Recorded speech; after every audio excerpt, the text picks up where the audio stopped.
and deep learning going, and please stop me if you have questions. And feel free to speak up over Zoom if you have questions as well. My sound is not working, so yell at Matt or. Yeah, I'll put a head button and I'll listen to the chat too, so you don't have to watch that on your screen. Awesome. Okay. Well, so to find, if you're on a cloud instance, in theory, there is a D drive where you can see the tutorial data loaded already. Before we even load everything in though, I want to show you guys Dragonfly's organizer. This is basically a file management system. It's just like your file browser. The benefit of this is that if you start using it early, you can tag your data, you can tag your data sets. So you can give different data sets. This is not a great, there we go. Different tags, and all of these tags are searchable. So if I'm saying, I have 100 something data sets and I want to search for all of them that I've segmented that have trick clusters in them, all I have to do is type trick clusters, and all of a sudden everything that I've tagged as having trick clusters in it will come up in my list. This can't search your native, like your normal file browser, so you do have to intentionally use this. But if you're starting out using Dragonfly, it's a great time to start using it. To get it set up, I'm gonna get Zoom stuff out of my way a little bit here. Really, you just go down to settings here, your roots. These roots are your basic folders, your base folders. And so if you have a project that you want to start, you can assign it a root folder. So you have to set those up here, and then you just go to a new project and you say, I want to do whatever you're doing, you name it, you assign it its root folder, and then here you can assign initial starting tags.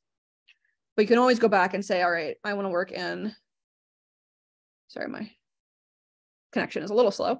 I want to add more tags to this project. You just click the project and you can just add whatever tag you want to down here, and they're all fully searchable. So this is kind of an addition to Dragonfly that I've only recently started to use, but it's extremely useful when you're sorting through tons of data.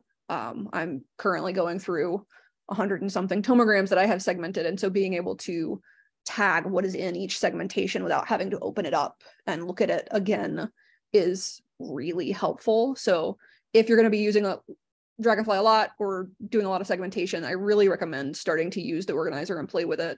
It's just a really great way to sort your data, because just searching through file names kind of stinks. So can you show one more time, how did you get to it? Yeah, so you just go up here to file and open the organizer. There's right shift O is the keybind for it. I've never used the keybind. I just do it this way. So right click, open the organizer, and you can get to everything. You can see recent things here. You can pin favorite projects if you want to. You can search by date and sources, and they are working on making this better. It's still not as good as I think it could be, but it really is very useful just for the ability to tag what is in a project. And you can save, here I'll show you, basically you can save entire working sessions if you want to. So it will have all of your current settings, things like that. You can save individual classes, whole segmentations, plus your data. So this is, a data set that I've calibrated and things like that. So you can save basically everything you're working on individually and pull out just pieces of it if you want to, or you can click this button here and save a whole session that you're working on, and that will save everything all in one object. So it is really powerful, and I do really recommend using it as you're starting out. It's not as fun to use when you're going back through all of your data and trying to implement it after the fact. But let's go ahead. We're going to import our image now. So if you go up to File and Import Images, I think on the cloud instance, it's, I think there's a D drive. I don't have anybody near me using the cloud instance, and my computer's going so slow. So once you open the image import, you'll end up with this dialog here. If you click Add, you'll get to your actual file browser. And then everybody's going to have to go find practicaldemo.mrc. I think it's on the D drive under data for the cloud instances, but I can't guarantee that. Is Training it data. training data? Okay. D training data. D training data. Actually, I don't know why. It's so Oh, no. Mhm. That's particle data about MRC. yes, it was there, but and also some function from that order. Yeah. Let's see. So that's why. I'll go back up one. Oh, particle demo about MRC. Yes, practical demo.mrc is the file we're looking for right now. So once everybody finds it, we're fighting with Linux right now. Can I drag that one, So- open it, Yeah. like drag this one in here and open the image? Is that possible? I think you can try. Is that Hit one- add. Add. Yeah, and try drag. Oh, wait, actually, oh, now it's add is there. working. Okay. So we cannot use open folder. We have to use add. Okay, yeah, hit. Yeah, Yeah. add files. Can I actually drag? You want practical demo.mrc potentially? Doesn't work. No. Okay, hit close out of this and hit add, Yeah. and then Go to navigate that to it. folder.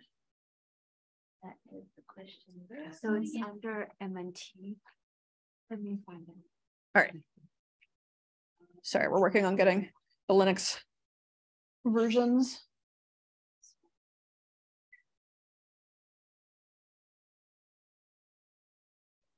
Awesome. Thank you so much. All right.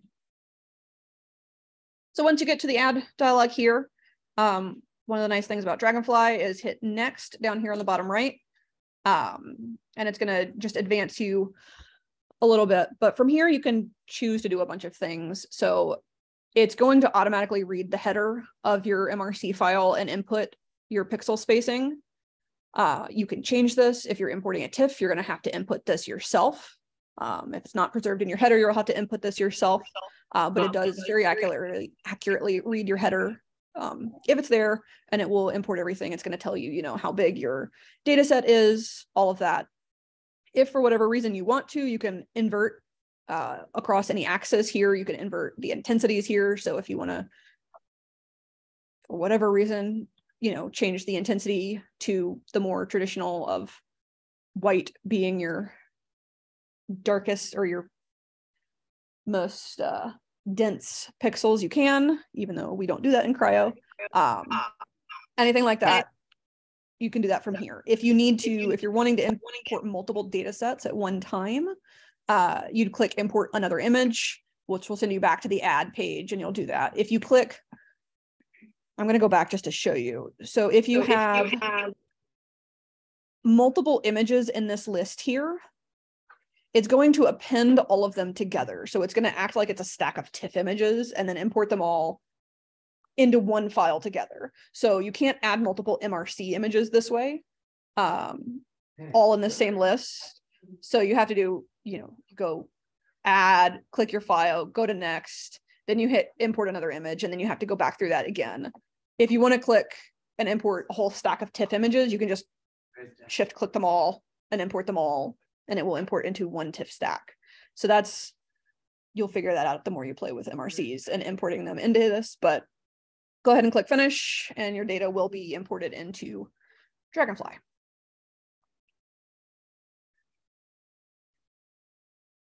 Keep moving this around out of my way. All right. One thing I have noticed is Dragonfly likes to flip the images a little bit over. When you import them into iMod, they'll be in one orientation, and then if you import them into Dragonfly, they will often be in a different orientation. I don't know why that happens, but just notice that can happen. Okay. I'm going to go over now and just kind of like a little bit of the layout of Dragonfly. In general, over on the right-hand side, you're going to have information. So you have your data properties list here. So any objects, all images that you import are going to be added to this list over here. Any segmentations, anything like that is going to be over here. And as you click them, you're going to get tons of information about that specific object, things you can do with it, things like that. You can use any of the buttons up here to filter by object. So if you have 30 things in your list and you just want the segmentations, you can do that with the sorting tools up here. I typically just keep my list very clean because I can't stand having 30 things open at the same time. In the middle is the visualization pane. This is just where you're seeing all of your image data. What we are going to do right initially is set it up the way that I normally work with data. So if you, on the left-hand side, take in the main tab, scroll down until you get to the layout section here. If you click the one over here, 4 equal views, that's going to give you four equal views. So now you can see 3 planar views of your data plus a 3D view. If you go back up over to the properties list on the right-hand side, beside your thing, you can click the little 3D button to turn off the 3D view because it's not very useful for cryo data right now. It's great for segmentations though. This is really, laying it out like this is great because you can really kind of see and highlight your data in plane. So if you want to look at just one of these panels, you double click in the middle of it and it will enlarge that view. And if you double click again, it will take you back to your 4 equal view layout. The crosshairs that are here are great. You can click them and drag them and move them around and you're gonna see it change. But what's really great is that if you wanted to, so there's a microtubule right here that I know of. And if you hold over one of these crosshairs, you're gonna see some arrows. And if you hover over the arrow and click and drag it, you can change the viewing plane. And so you can actually very easily grab these in the different views and start to get your microtubule perfectly in plane in your image. So now you can see as I scroll through, this microtubule that was kind of going into Z is now perfectly parallel.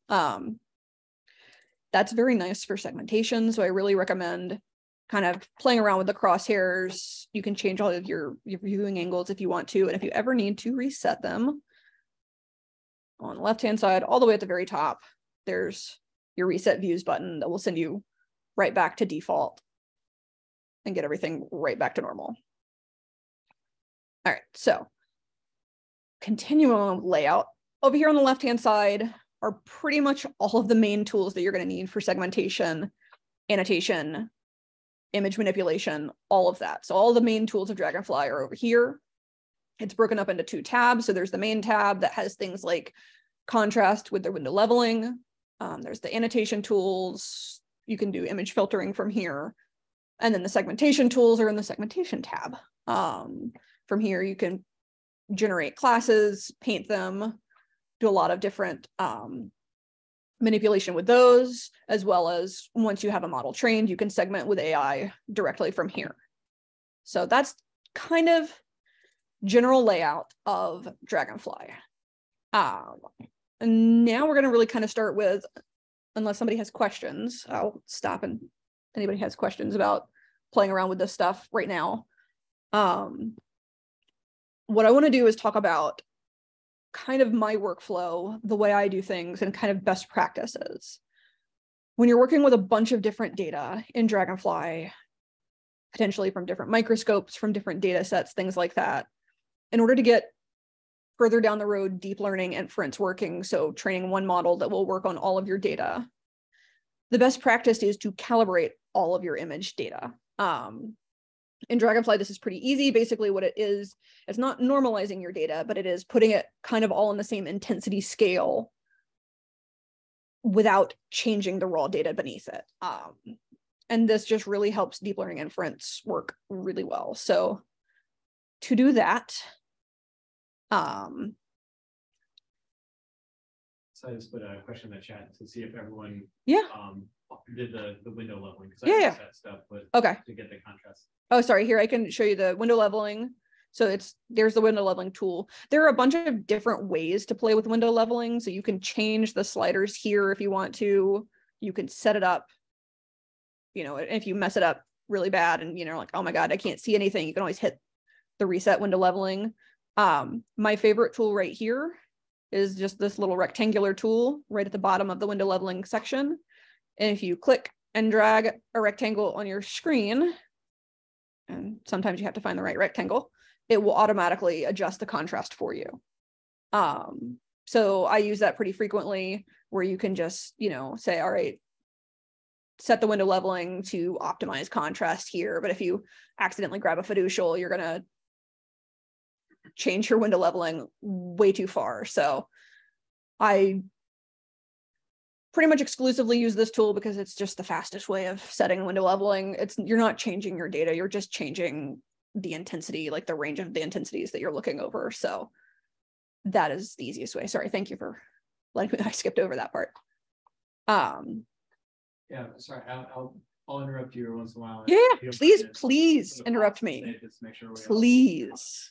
Yes. No, that is by far the most frequent tool in the main tab that I use. Before we actually talk about calibration, we can talk about some of the other tools that are here. So if you ever want to see things like a scale bar, or so these are labeled text annotations here, where it's telling you what slice you're on, what contrast you're at, what scale you're on, things like that. So in the scenes view properties here in the main tab, show text annotations will show or hide that. The scale bar is here. So you can turn that on or off. You can also change the font and the colors within Dragonfly's preferences if you want to, but yeah, all of those options are shown here. One of the other nice things that you can do, similar to how in iMod, you can average over a couple of slices to help increase.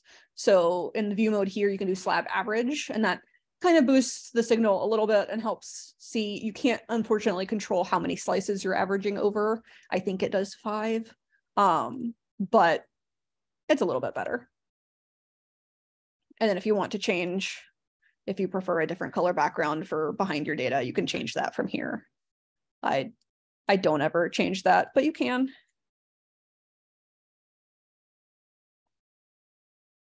All right.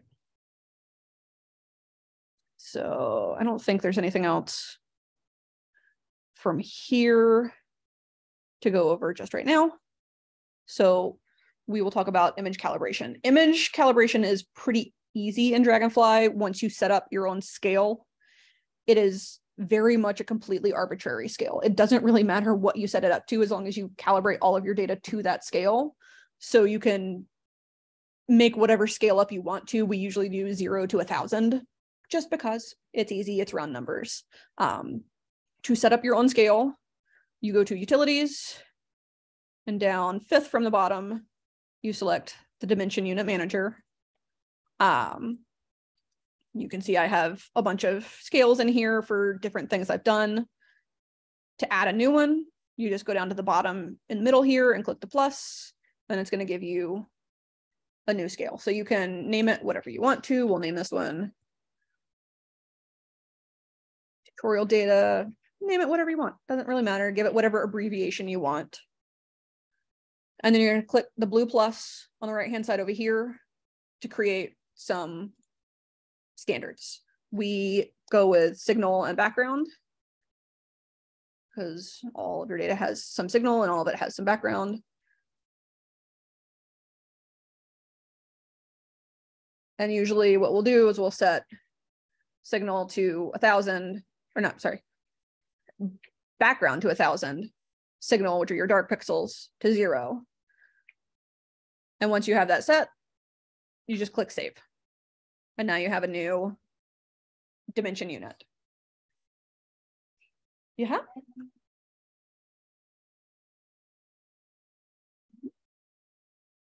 No, you won't have anything at first, so you're going to click here and click a new one, the blue plus. Yeah.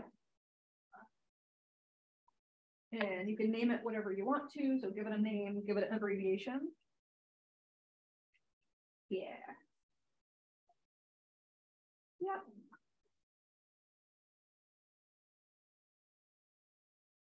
And then you'll click here to add 2 standards. You need at least 2. So,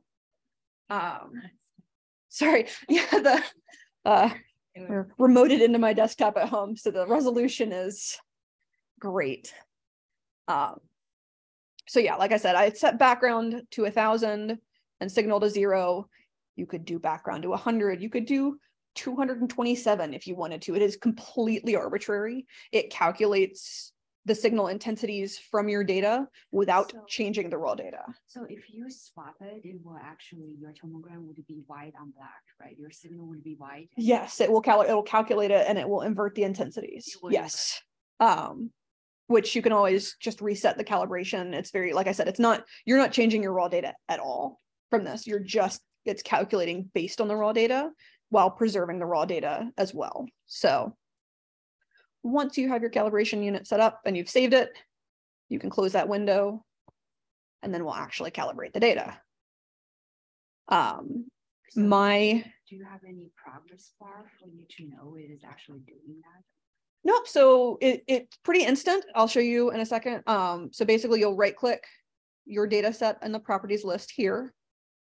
And then third from the bottom is calibrate unit intensity or calibrate intensity scale. There we go. Man, this is tiny font on here. So.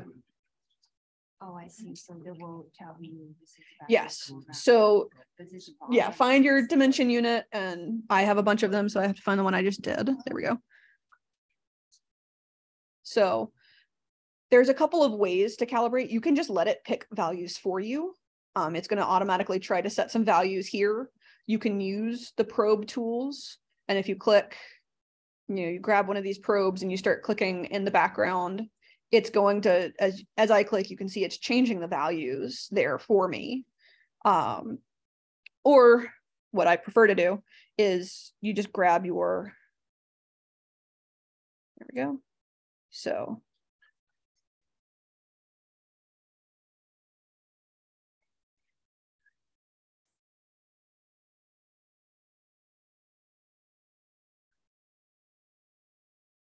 go. So you can just kind of. Oh, you need to find your dimension, like the one you set it up before. Sorry, I'm going to step away and help somebody real quick. Yep. Oh, yeah. Yeah. So you have to find out. Yep. Yeah. No. So yeah, so you can set it, you can let it pick values for you, but basically if you can use a histogram and you'll stick, your signal wherever you want to, your background wherever you want to, and then you can always hit reset to go back. So here, I was playing with that. So you right click, you go to your calibrate intensity scale, you find the scale that you just made. And it really does work pretty well to let it pick values for you. But if you want to say, hey, that's really the darkest signal in here is going to be my fiducial. So I'll set the signal there and my background's pretty well picked in the middle of that. And then you just click calibrate. Sometimes when you click calibrate, your image can change very dramatically. And if that happens, you just hit reset calibration and you're good. So.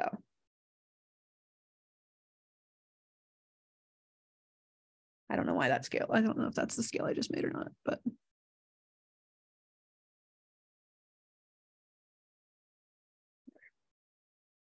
I don't know why it's wanting to do that with my data right now.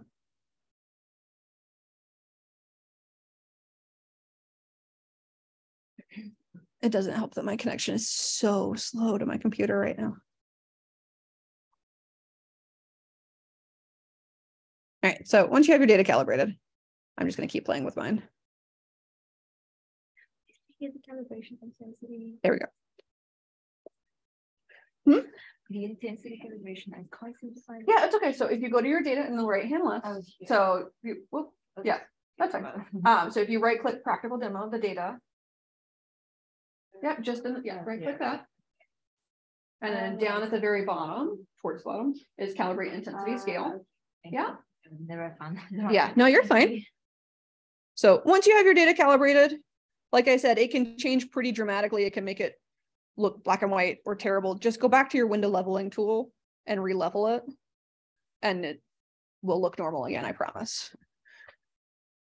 So the window leveling and the calibrator independent items. So yes. So calibration is going to basically set all of the intensities. It's going to calculate a slope and an intercept and set all of the intensities in your image into the same scale.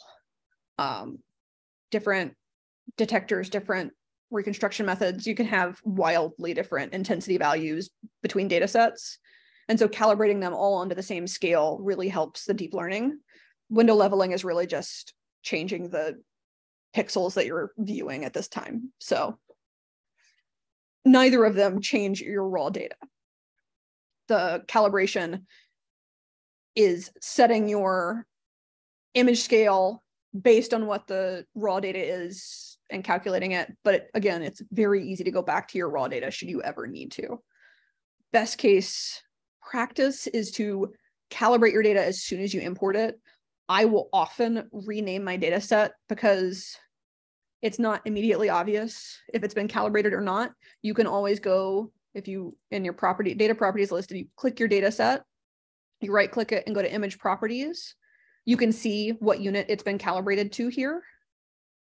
So again, that's right click your data in there and just go to image properties, and down to the bottom right, it'll tell you which dimension unit it's been calibrated to. You can reset your calibration from here. But if you're saving this as another data set or as an ORS object, I'll often, if you double click any object in the list up here, you can rename it.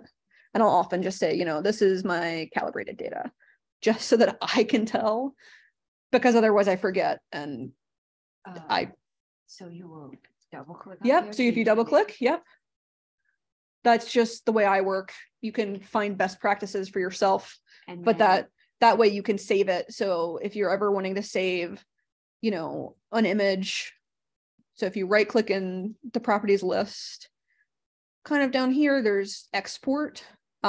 If you export images, right now they do not have an MRC exporter, so you can't save images. You can't save any of your data as an MRC. You can save it as a TIFF. I often just save as an ORS object. They have really great compression. And I'm exclusively working in Dragonfly. It's fine for me to use their proprietary format. Hopefully we'll have an MRC exporter soon. All right, so now our data is calibrated. It's ready to go. Has everybody been able to get that going? Are we good there? You said to check to see if it's been calibrated. You just go to image properties and then you just check to see it. Yeah, so if you right click and go to image properties, right down here on the right hand side, it's going to tell you what unit you're in. Okay. So if you're in your correct unit, you're good. And then you can also, this is a slower way to check, but you can always probe your data to check, what's the value of this pixel? And it's going to tell you, all right, well, you're in, the value of that pixel is that with the abbreviation that you created. So you can always kind of quick check and say, all right, what unit am I in? Because down over here, it's going to give you the abbreviation for whatever density unit you're in. But that's the probe tools. And you can, if you ever need to check what the intensity value is of any particular pixel in here, you can do, this is a point probe.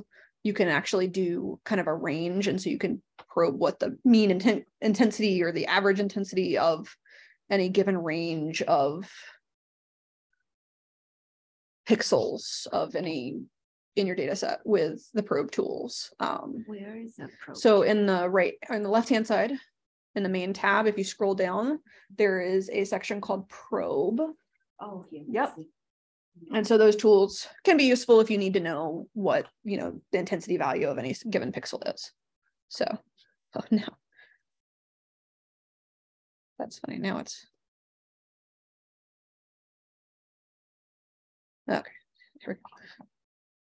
When you're using the probe tools or any of the tools that have a diameter brush size like this, if you hold Control and use your mouse wheel, you can always change the diameter of the probe. So if I wanted to know what the average pixel value across this whole range is, I could do that. But just so you know, whenever you have a brush open that has a diameter like this, if you hold Control and use your scroll wheel up and down, you can change the diameter. How do you deselect the probe tool? So when you're done with it, I usually just go back and I'll click. So the buttons in Dragonfly, if they're gray buttons, they change the state that you're in, and you can't just deselect them to get out of that state. It's because there's no like default state. And so I usually just go back to window leveling. There are a couple of other keybinds that are useful. So if you hit X, slowly. So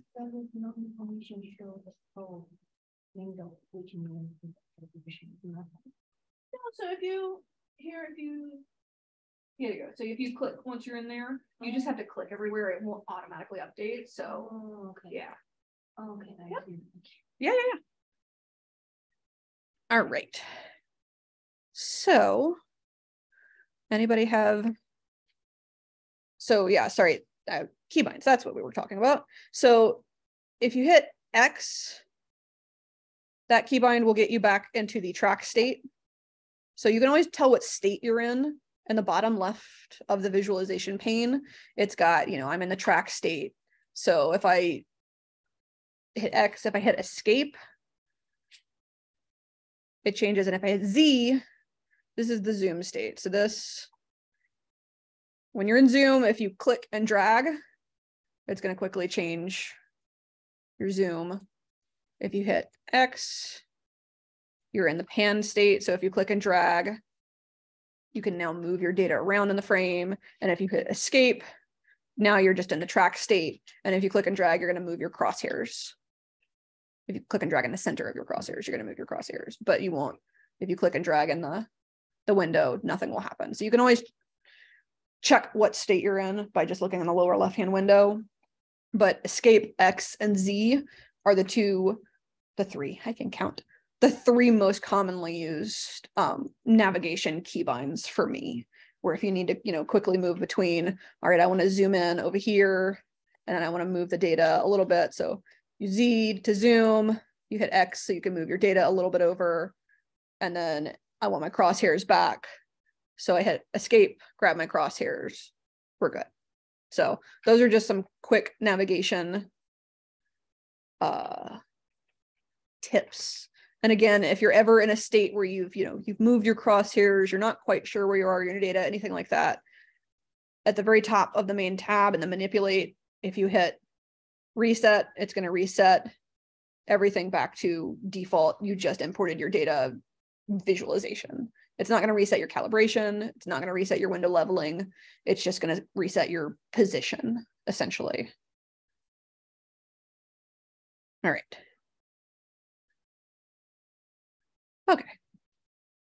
Go away, zoom.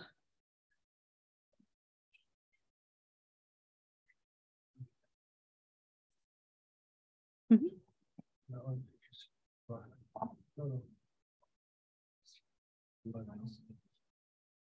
All right. So one of the other useful things, and I'll let people play with this for a little while and answer questions once we get it going. If you go up here to workflows, Dragonfly has some pretty powerful image filtering. So if you go to workflows, sorry, that went fast.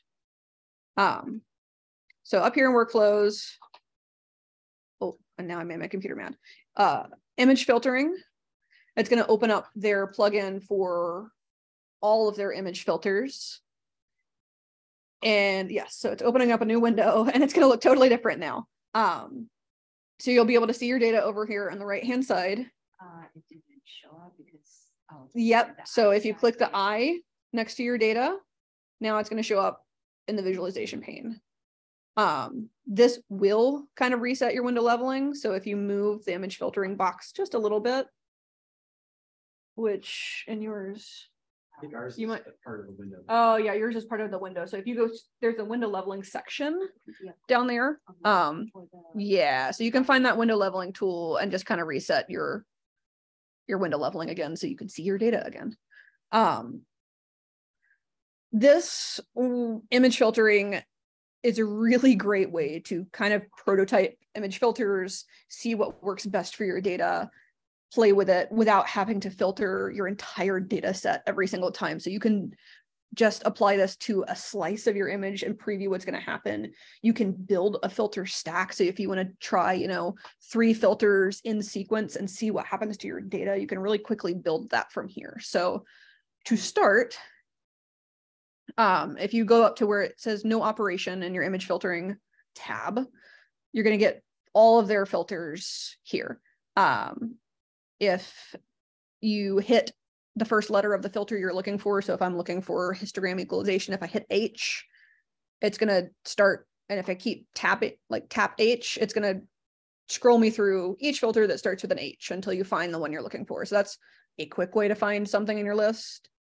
I'm going to show you the 3 filters I use for my data that help my data. I really encourage you to play with the filters on your own, because I've found that different data responds differently to different filters. So find what works best for you. But for this data set, we're going to first select the histogram equalization filter. This basically takes all of the pixels in your images and tries to set an equal number of pixel intensities. So it's going to set it all on the same scale and then say, all right, I want to try to set an equal number of this pixel intensity and this pixel intensity. And so it just kind of equalizes everything across the image. And it's going to look kind of crazy at first, but I promise with the whole filter stack, it looks okay. So if you want to just see a preview of what just this filter looks like, down here at the bottom is compute selected preview. And it's going to run that filter on that slice. And like I said, it looks kind of terrible at first, but as we add filters, it looks better. All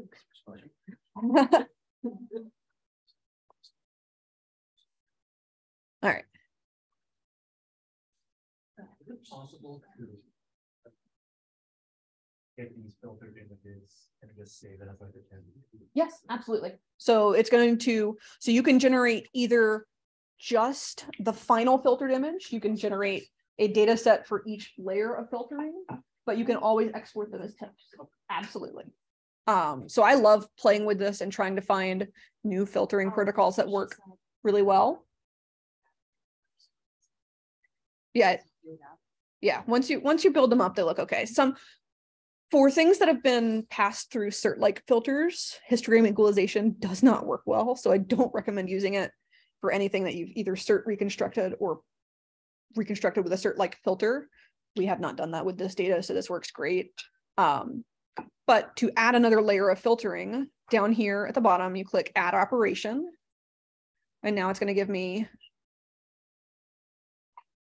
yeah, right above compute selected preview, there's add operation. Yep. And so now this is our second layer of filtering. So you go right back up and you click where it says no operation. And this time I would say hit G until you find Gaussian smoothing. So it's going to be word. I can hardly read my computer. So everything is divided into what kind of filter it is with the blue headers here. And so if you find the Gaussian under the smoothing header, that's the one we're looking for.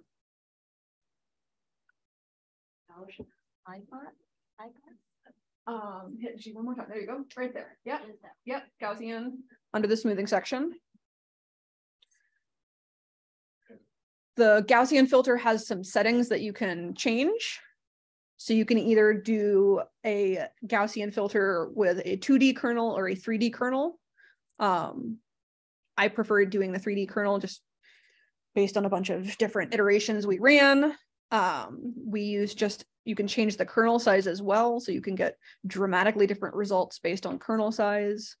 Today, we're just going to do a 3D dimension, kernel size of 3, and leave the standard deviation. So that's our second layer of filtering. And if you want to see, you can always compute selected preview for that. And that's going to show you, what happens when you have the histogram equalization plus the Gaussian smoothing filter. And so that's going to show you the filtered stack. 3D. All right, so once everybody's set with that, we'll add our third operation.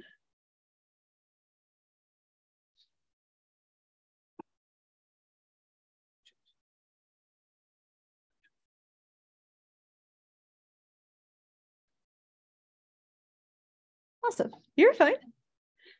Okay, so then go down right back here again. So hit add operation again. So right again above compute selected preview, hit add operation, and this will be our third operation.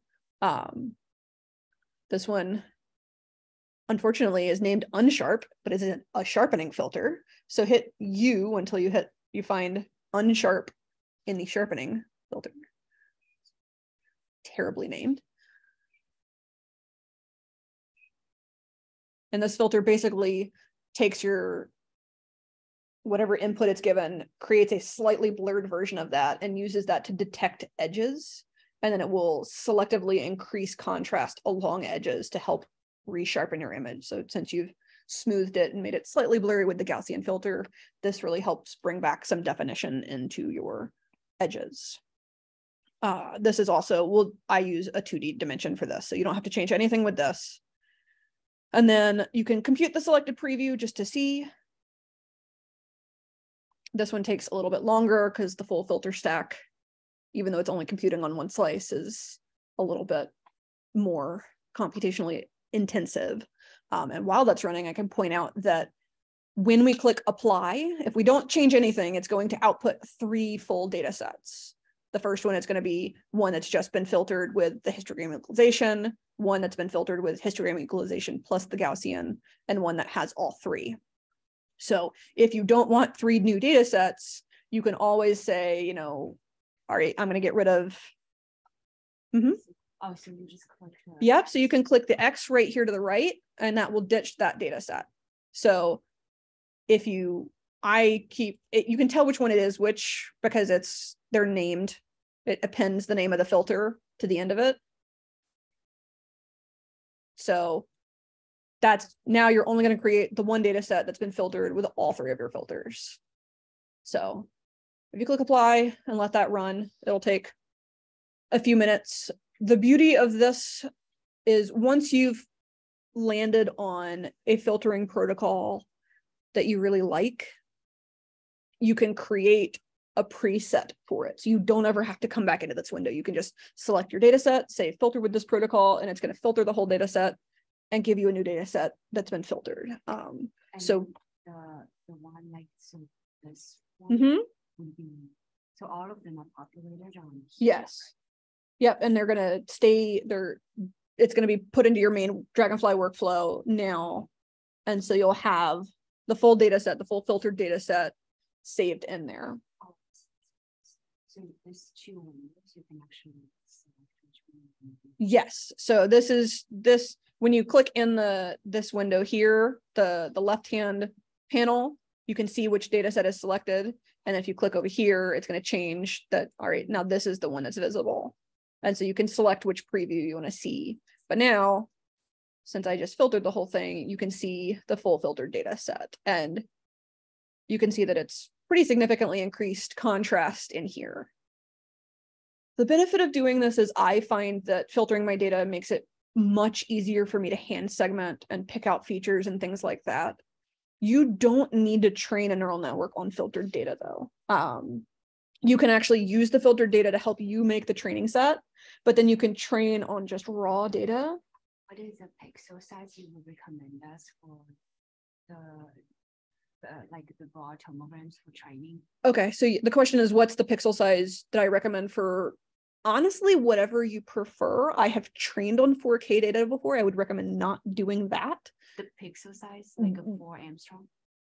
So it was a 4K by 4K, so the pixel size was like 1.3 angstroms per pixel. 1.3. I don't recommend doing that. I train on bend data, so our 1K tomograms are usually around 13.2, 13.6 angstroms per pixel. Okay. That's what this is. And that's usually a fantastic, great signal. It's not a huge data set, so you're not stressing your computer out just visualizing it. So 4K data works really well.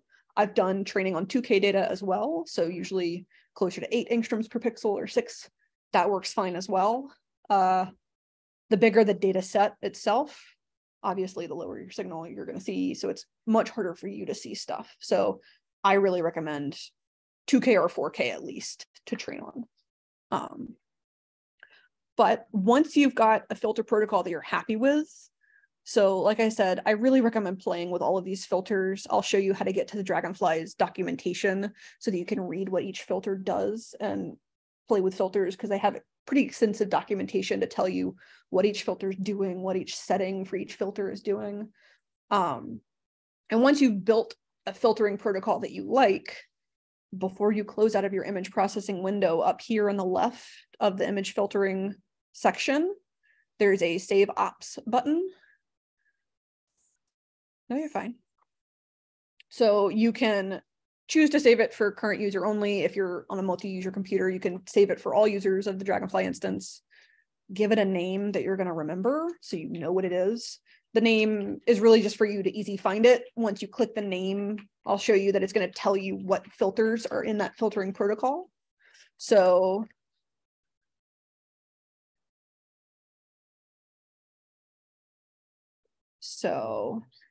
and it's going to look like nothing happened. There's sadly not any sort of prompt but if you click save ops, name it, and click save, you're good. And then you can close your image processing. So now what you see is that we've got our calibrated data, and we have the new, if once you've filtered it, you'll have your new data set in there once you save everything. And then if you ever want to run that filtering operation that you just saved. Sorry. Oh, you're fine. It was going to go out of things. Oh yeah. Yeah. So if you, in the left-hand side in the main tab here, if you scroll down to image processing panel, you can select, so if you have 30 data sets, you can just select the data set from here. And then you can select, this is going to have a list of all your recent operations. The only caveat to this is if you just save your recent operations, you're probably going to have to hit the refresh button here to refresh this list to find the one that you just saved, which for us is called tutorial demo. And so now you can see that when you have it selected, it tells you what filters are in this protocol. You can either filter your data set without creating a new data set, and so that will overwrite your raw data, or you can just create a new data set and have a second. So this is how you would apply a saved image filtering stack. So if, for example, if I loaded the original one, Mm-hmm. I loaded the one already done, and then I applied, it will apply all of those on the one we already did. Correct. So you can filter. I mean, if you filter. Yeah, you can double filter things if you want to, and actually, it can help boost your signal. Sometimes I've actually found that if I have some data that maybe wasn't as great, if I filter it twice in a row, it actually helps improve the deep learning on it. It's if I have a deep learning network that was trained on filtered data, that can help improve the segmentation sometimes. So I selected this, but I didn't do anything. Was I supposed to do the little? So if you have it here, Yeah. You got it selected. Yeah. So if you hit apply, it's now going to apply to that data set, theoretically. Hopefully. Is that working? I had to do it under, like, my recent ops didn't have any. Yes. So if you have to click the reset. It doesn't automatically refresh a saved one. So if you don't see it in your list and you just saved it, just click the blue refresh button, and that will refresh the list that's pulled. Okay, and Then you can click apply. And if you go to advanced here, it's just going to reopen that whole image segmentation or image filtering workflow again. But this way you can go through the whole process of finding an image filtering stack that works for you, and then you can save it and just super quickly apply it. And if you have Python knowledge or things like that, you can actually build macros within Dragonfly that would say, you could give it a whole folder of images and say, all right, run this macro, and it's going to pull the image out, calibrate it, filter it, throw it back in, and do that for the whole thing. I can't do that because I can't program yet, but it's possible. I do know you can absolutely do that within Dragonfly. So there's a lot of automation available as long as you can do a little bit of programming. And I think that sounds like that'd be really useful. I don't know if you'd have to worry about getting the low and the high end calibration type things per image or something. It's now that they have it built in for the calibration where Dragonfly can kind of automatically pick values for you, and it picks fairly reasonably most of the time. You can actually let it just pick the values for you, and it will calibrate everything onto the same scale. And so it works pretty well. But they have some videos on their macro their macro building and their macro player on YouTube. And for anybody who's interested in doing that, I highly recommend it. I cannot teach you a single thing about it because I don't know how to use it yet, but I do know that it's possible. And I figure we can take a break here soon. The first thing before then, though, if you ever have questions about anything in Dragonfly, but if you're interested in reading about the filters, if you go up here to help and then Dragonfly help, that's going to open a browser window that is the documentation, their online documentation. And to find the image filter stuff, it's processing images, image filtering, the image filters and settings. And so that's going to give you their list of filters here divided by, you know, the kind of filter it is. If it's, is it an edge detection? Is it a smoothing filter? But they give a lot of information just in these tables. But then if you need even more information than that, you can click an individual filter and it's going to give you significant information about what each parameter does, how it's doing it, what it's doing in Dragonfly. And oftentimes there'll be examples of what that filter is doing. So I like their documentation a whole lot. It's very helpful once you can find it. All right. And I think that's a decent place before we get into segmentation to take a quick break, maybe get some water. Yeah, sounds good. We want to be back in maybe like let's 10 come or 15. Yeah, let's do 15. Okay. I will maybe mute myself.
Hey, Matt, would you mind if I asked a question?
I want to unmute Yep. yourself too, and then, so she had a question about the mouse pointer offset. Sometimes she's seen the thing. Let's see. Where to check?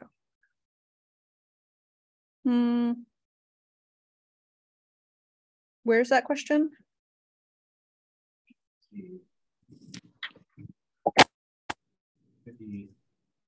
Hi, sorry, I asked it of just Matt to Matt. I think I might be missing some chat. Are you still in your Zoom is still active? I hope so. I think so. I think I'm still seeing. Yeah, that's still working. Well, I'll tell you. Her question was, have you seen an issue? Oh, it's to me. Have you seen an issue with Dragonfly where the mouse pointer where it's actually placed the location on the tool run that's offset by several inches? I have only ever had. It might be because you're using so if you have a problem with clicking in Dragonfly and where you click is offset a little bit, it could be that it's because you're on a cloud instance. I've only ever had issues like that where if I'm remotely connected into a workstation or a cloud instance, that can happen where your mouse is kind of mismatched. So yes, that's certainly happened, but it's primarily a feature of I'm remotely connected. Yeah, I was trying to think. We'd seen something like that, I think, with Amira and like a second screen, and that's what I was thinking, like maybe a second screen or a different resolution. It's possible. I work with a crazy setup of I have 2 monitors, but 2 different computers connected to each monitor, and they're connected by a KVN switch, and so it's very annoying. But I haven't had any issues doing it that way, which is a crazy backwards way of setting it up. So for the most part, it does a really good job. And when I first started doing segmentation and all of this, playing with Dragonfly, I was only using a cloud instance because at that point I didn't have a workstation and it was the height of COVID. And so I was just learning all of this and learning it through a cloud instance makes you really appreciate getting to use it locally where everything is far more responsive. So I don't typically see any issues where, especially with a local instance where you have an issue with you're clicking on the mouse and you're actually clicking in a completely different area of the screen. It's a very responsive and pretty accurate UI. Yeah, I'm going to suggest maybe because I'll also mention that you can just get the academic installations. Yes. Yeah, the academic license is free with an academic email address. You do have to renew it every year, but it's for the price of 2 minutes of your time to fill out a survey. A free license of Dragonfly is amazing. Okay, once everybody is back, I'll talk about setting up some preferences and the autosave. I think, are we at the right time? I don't want to start early. And I also can't get my computer to tell me what time it is anymore. So yeah, I'll get my phone. I think we should be ready to start. Okay, awesome. All right, so during the break, we were talking about how I have a subpar GPU. So I have a GPU with very low RAM or memory. And so I have run into issues where sometimes I have crashed my Dragonfly instance trying to do things that were maybe a little bit too ambitious for my GPU. And on that topic, what I really highly recommend everybody do when you first start using Dragonfly is set up their autosave.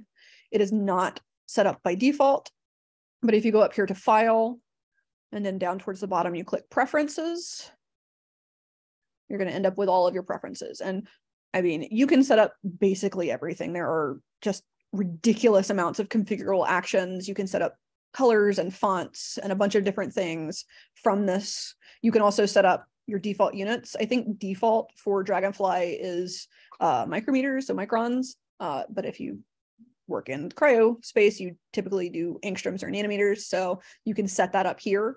But over here on the left, there's the autosave feature where you can activate autosave. You can determine how often it saves, where it saves to, and what features that you're working on it saves. So if you're in the middle of hand segmenting a large data set and you crash your Dragonfly, if you don't have autosave enabled, you might not want to segment anything for a while.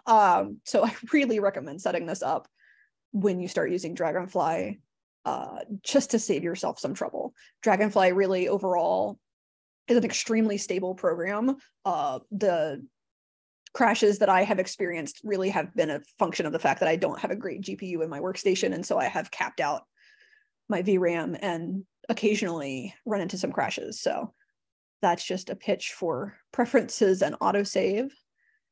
And now from here, if nobody has come up with any questions in the meantime, we can move into our segmentation.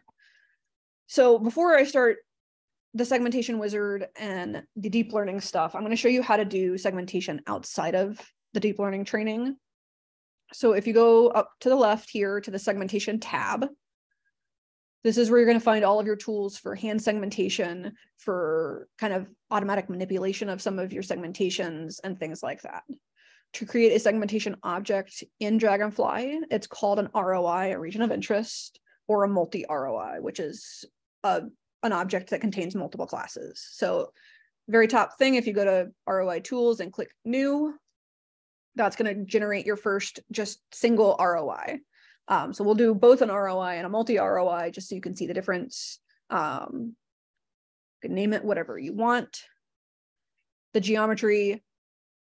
So these two, the filtered and the unfiltered image, both have identical geometries. It doesn't really matter what you pick here, but it would matter if you had multiple data sets with different geometries in there. So just be mindful of what geometry you're setting it to. If you set it to the wrong image, so if you had a completely different data set in here and you set it to that, you won't be able to paint on this image if you wanted to. So it is specific. So just be mindful of that.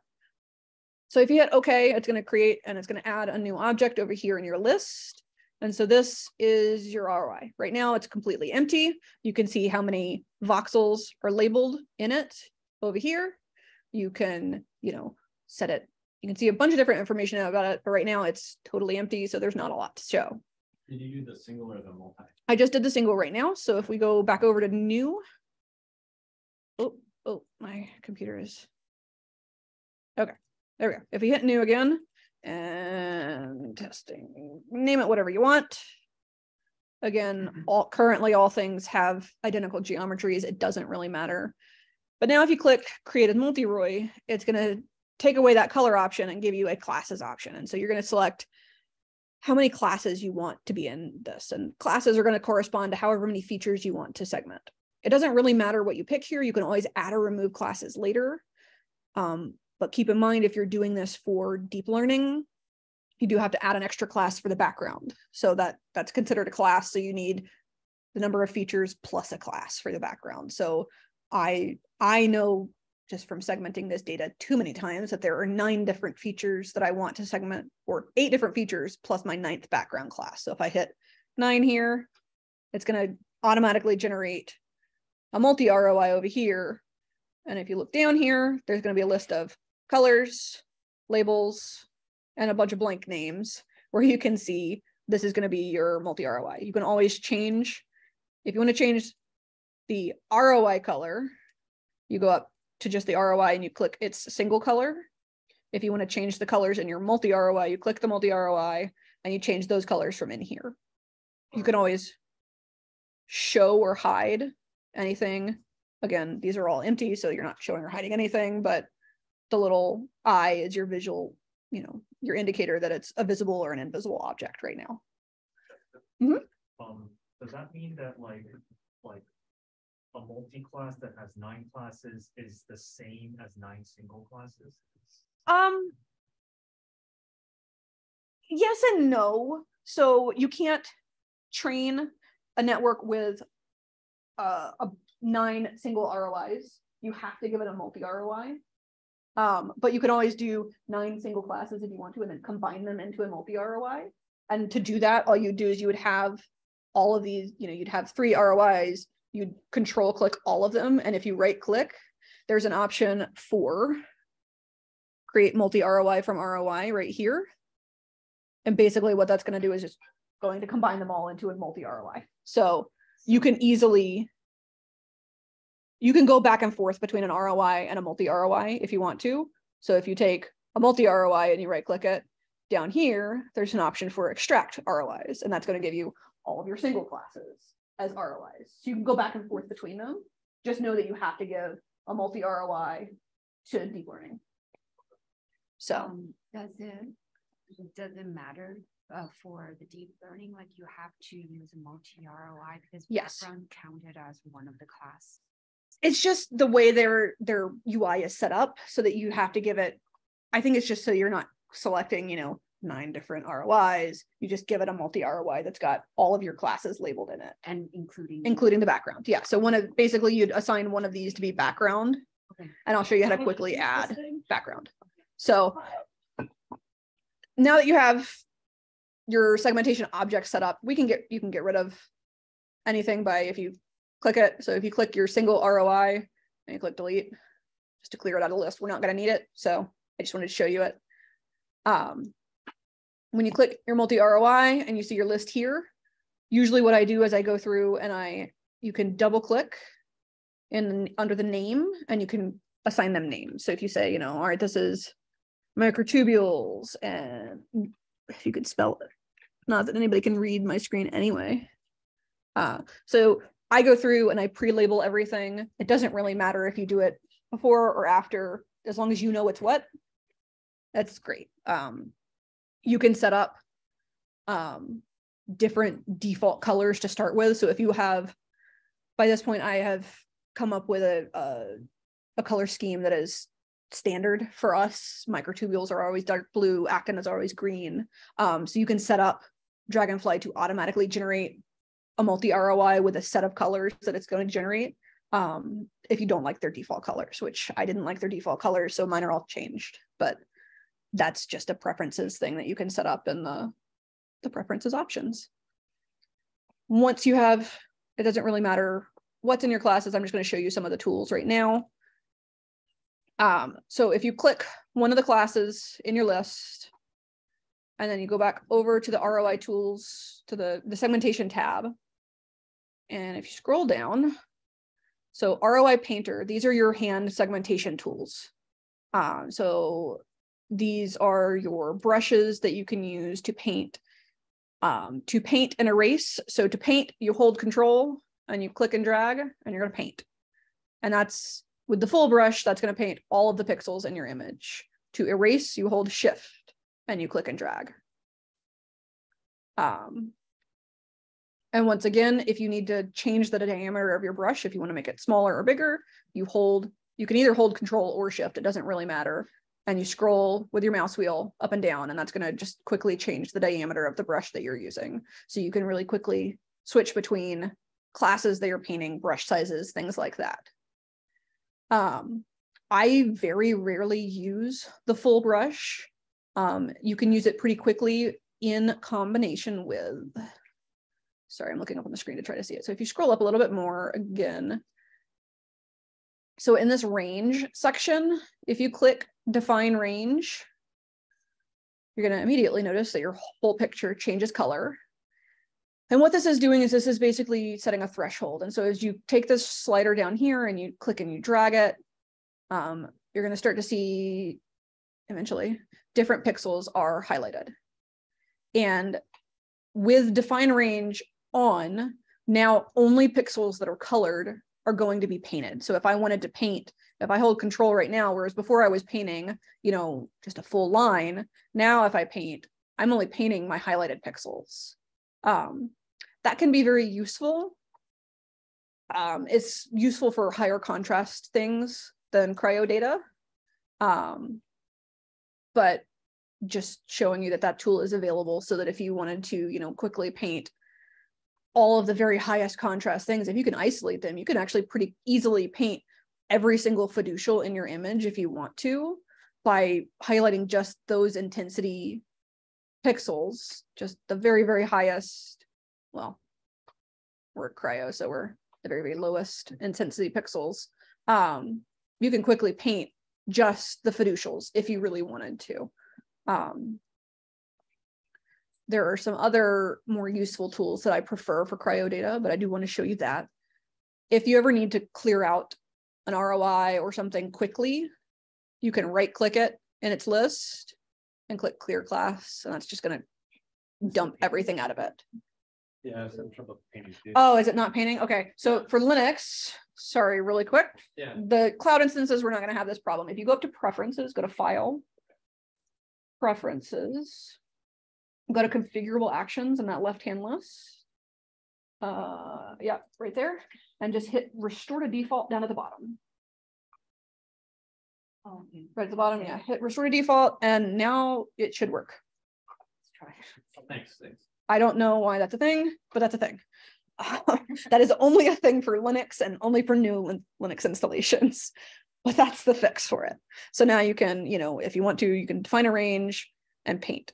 My favorite tool for CryoData. So if you Mhm. wanted to change your size of the Mhm. painter, you just mouse wheel. So if you hold control and mouse wheel, that will change the size of your painter. Yep. So it's going to change the size of your brush if you hold control or shift and scroll up and down, and it's going to give you bigger or smaller. So my favorite tool for these brushes is in the 2D view tools and the ROI painter tools here, and these 2D tools. If you change your brush from full, when my computer loads, if you change it to local Atsu, so there's going to be 3 options in this menu. There's going to be full, adaptive Gaussian, and there we go, local Atsu. Adaptive Gaussian and local Atsu brushes apply a local threshold. So it's basically doing the define range, but it's only doing it within the radius of your brush. So when you're using these brushes, I would turn off define range. And then, so now with local Atsu selected, if I want to just paint this microtubule, I can click and drag along the microtubule, and what you can see is that I'm only painting the pixels that actually belong to the microtubule. There's a little bit of overlap because I'm not being very careful on the outside, but it's getting all of the signal and none of the surrounding. Whereas if I did, you know, the full brush, it's going to paint every single pixel. So you can really quickly and very accurately paint your data with the local Atsu brush. This is the one I use probably the most of anything. With CryoData, it's the noise, the signal to noise ratio, adaptive Gaussian and local Atsu are going to produce pretty equal results. But like, so this is a trick particle here highlighted under my brush. And if I just want to paint the particle, I have the whole particle painted there. It took no effort. All I do is use the local. And so it's just painting those pixels that are the highest signal. So that really dramatically speeds the segmentation. And right now I'm only painting over one slice at a time. So you can see that here. But if you pick multi-slice and I go to this new slice of my microtubule by scrolling, now if I click and paint along the microtubule, now I'm painting all of the pixels. Oh, it's actually automatically tracking. Mm-hmm. So it's going to paint a sphere. And so if you select the slice that's in the middle, the best case would be, so I would double click out of this to get to my 4 equal views. And I hit escape to get my crosshairs back, which God knows where they are. So if I get my crosshairs back, so you can actually put your crosshairs over your microtubule. Like I said, if you hover over one of these crosshairs, you're going to find 2 arrows appear. And if you grab one of those arrows, you can change the plane. And so now what I can do is I can use all of my views to get this microtubule perfectly in plane. So you can see here, there's signal on here where the microtubule's maybe not quite perfectly in plane. And so I can kind of start to get this. And so now if I scroll up and down through this microtubule, it goes in and out of plane at the same spot. And so if I were to take, you know, what looks like the middle slice and paint all the way along here, it's going to paint a cylinder along that microtubule and capture almost every pixel in it very quickly. So Just Mhm. I could borrow your help. I'm still having some trouble. Yeah. Yeah, same here. I think it's because you selected the wrong thing, right? okay, The wrong demo project. not necessary. So if you go, so click in your multi ROI. So test 2, yep. All right, so you have that selected. So now click one of your brushes and see if you hold control. Try this control. It might be left, they might actually be specifics. So it's So you see. all right, let's try going up to your preferences again. So you had to do control on the. So I got Yeah. working on. Okay, so go to configurable actions. And then you changed it. Yep, and hit restore default again. So I don't know why this would. Did it just be like I selected the wrong project? Not, I don't know. Here, go to segment. Go to segment here.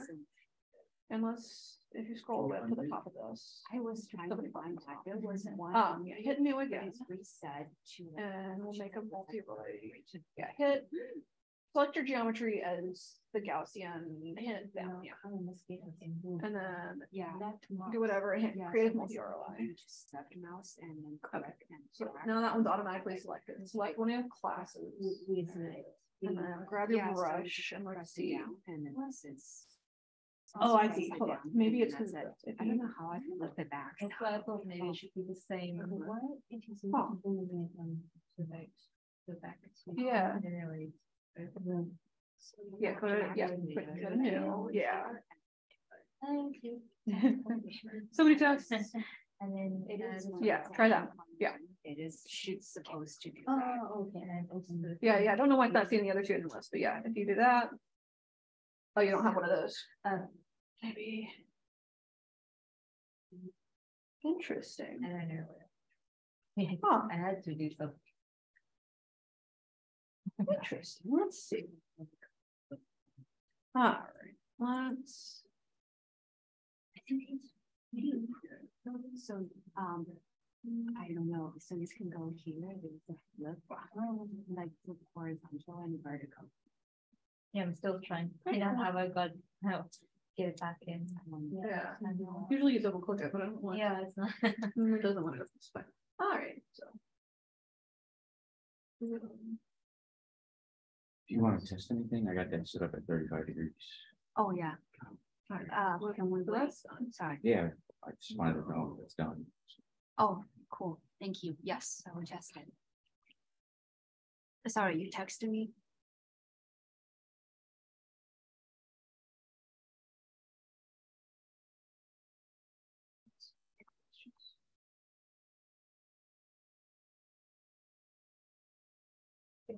I have no idea what I just did differently than what you were doing, but hey, it works. Cool. Thank you.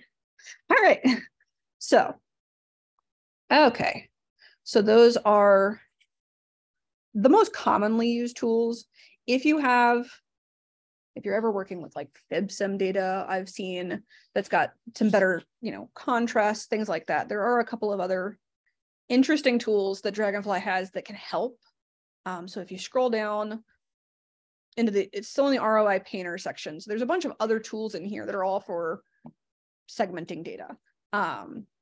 So if you select where'd my smart grid go? Well, hold on, I lost my. All right, well, I won't show you the smart grid because I don't know where that one went, but let's see.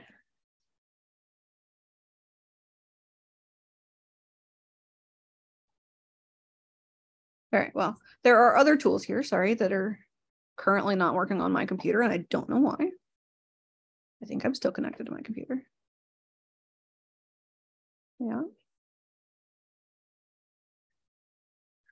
So there's a tool down here that it will not let me segment.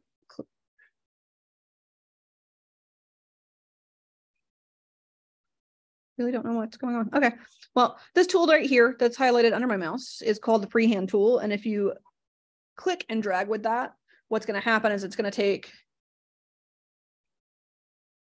if you, control click and start dragging around. So it's going to trace a circle around following the path of your mouse, and then it will close that circle and segment everything in the middle of that. So if you have something that you want to segment that's dark and circular, or you could do it along the path of a filament. I encourage you to play. They have a lot of really useful tools that are here that kind of help speed segmentation along. Which one was it called? It's here. Sorry, it's this one here. It's the freehand. I think it's called freehand.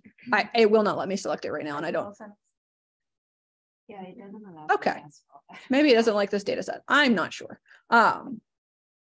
Is there any like go back? So there is an undo. Yeah. You can only undo one action, so you can't, unlike a lot of programs do, undo like 6 things in a row. At the very top at ROI tools, undo will undo the last thing you segmented. Like I said, shift click and drag is the erase. So if you have your tool selected and you shift click and drag, it's going to erase anything in here. And then if you ever need to clear out an entire ROI instead of going and finding all of the parts of it, you can right click the class, the label, and click clear class if you wanted to, or delete class. And also, like I said, you can always add or remove. You can add more classes or remove classes from here, down here on the bottom of your multi-ROI panel. So that if you miscounted and you didn't add enough classes and you're halfway through your segmentation and you're just now realizing this, don't worry, it's not at the end of the world. So I just. Oh, okay, I see. Hold on, if we. Hey, you're right. Okay, so if you click single slice, because we were on multi-slice, I've never actually noticed that. So if you click single slice, now you have these tools. So this is the freehand tool. So if you have your class collected, so if you control, click your freehand tool. If you control click and start dragging, you're going to see points start to be put, and you'll see it starting to trace the pattern. It's, again, with a mouse, this is not great. I highly recommend if you're doing a lot of segmenting to get a Wacom tablet or some sort of drawing tablet. But that'll quickly fill in, a large area for you. And then the other tool that I was going to show you, so this is called their Smart Grid. And it looks crazy on our data. If you have higher contrast data, this can actually work incredibly well. Basically what it does is it sets a bunch of points on your image, and then it tries to detect edges. And so you can change how many points. So it can be a grid of 64 by 64 points or things like that. But what you'll notice is wherever there's really decent contrast, so like along this membrane here, it's actually detected the edges of this membrane very well. And so if I were to, make my brush very small, I can segment just along this membrane very quickly. And if I accidentally pick a puzzle piece outside of it. So this is actually great when you have really good contrast. And if you filtered your image, this can work really well. It's not as useful for cryo ET data, just because we have such low signal to noise ratio, but it can work. And so I recommend trying it and playing with it, especially if you have decent contrast in your image, because you can really quickly find some features without having to sit here and trace along this membrane. So I love their Smart Grid tool, even though I don't get to use it very often because I'm often looking at data like this. So this is the tool. It's called Smart Grid right here. How did you go back? Yep. So if you want to get rid of the Smart Grid, I just click the brush. You can't just click a state and then click back out of it. So you just have to change to a different state. And so my default is I'll have a brush selected, things like that. So those are the basic tools for hand segmentation. And if you double click here and go back to your 4 equal views and you have a bunch of things segmented here, if you ever want to see them in 3D, you can go up to your multi-ROI and click 3D. And because we're working with my workstation that doesn't have a lot of VRAM, so you can see them all in 3D now. So you can see what you've segmented, what you haven't. And so you can always display your segmentation in 3D by going up to it in the list and clicking the little 3D button. And now it's going to show up in 3D. It does not by default render it in 3D because that is relatively intensive on your video card. And so I don't recommend leaving it open if you have a not great video card like I do. But if you ever want to see it in 3D, that's where you would do it. You would display it up here in the 3D window like that. How's it going? So many hours. Are you thinking of your Yeah, I love this versus eMan2 so much. It's amazing. It really, I still don't love hand segmentation. I like deep learning segmentation, but this makes hand segmentation so much better. I have gone through and it took me 5 hours to fully segment a relatively simple cellular tomogram, but that's still a pretty quick turnaround for hand segmentation. So their tools are really, in my opinion, really intuitive and very helpful for hand segmentation. And that really speeds along the process of doing deep learning. Well, Juan and I, we were just talking about how it was just like, oh no, I made a mistake. Yeah. What should I do? I should throw away the entire data set. Yeah, and no. start over. No, you hit undo. Yes, no, the ability to undo and erase and correct and perfect your segmentation is really, really fantastic. So now that you've seen a lot of the tools as far as the hand segmentation tools, I'm going to walk you through what they call their segmentation wizard. And it is meant to make segmentation with deep learning and training a deep learning network relatively easy. It hides a lot of the advanced parameters from you so that you don't have to worry about what your batch size should be, what your patch size should be, what all of that. Like they've gone through and they've set defaults so that you don't have to worry about setting those because their defaults work for most everything. The downside of the segmentation wizard is that you can't segment with the 4 equal views like this. You can't segment across multiple slices, but a unit doesn't really require tons and tons of data. So I usually start with segmenting 2 or maybe 3 slices of data. I train my network and then I correct it and then I retrain it. So what we're going to do is you can hide your multi-ROI. We're not going to need that for this. And you can click either of your data sets, either your calibrated data or your filtered data. It doesn't really matter. And if you right click it, and you go down towards the bottom to the segmentation wizard, it's going to pop up.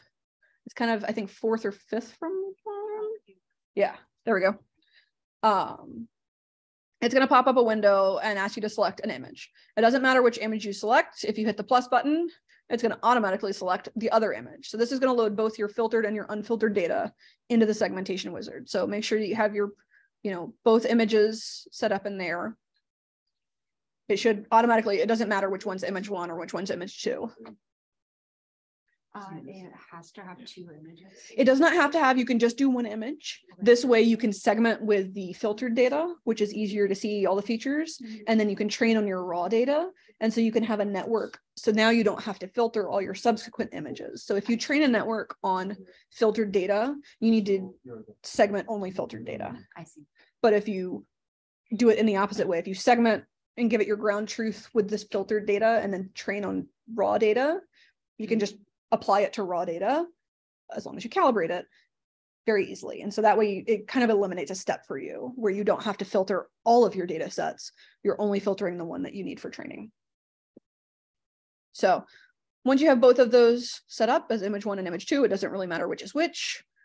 Hit continue, and we're going to open another new window called the segmentation wizard. I wouldn't bother to change you can change your window leveling. So you're going to have your window leveling tool here in the same spot, and you can, reset your window leveling so you can see. This doesn't keep any of the segmentation distance. No. So I'll show you how to import. So you can, if you want to segment using the 4 equal views and multiple slices, you can absolutely set it up so that you can import that data into the segmentation wizard. That's often what I'll do is I'll segment outside of the wizard and then import it. For this, I'm just going to show you the segmentation workflow and I'll show you some workarounds. So this is just this is the segmentation window that you're going to see. On the right is really all of the features of the wizard. Everything else is all of the Dragonfly settings that or the features you've seen before, where you have your window leveling, your ROI painter tools over here.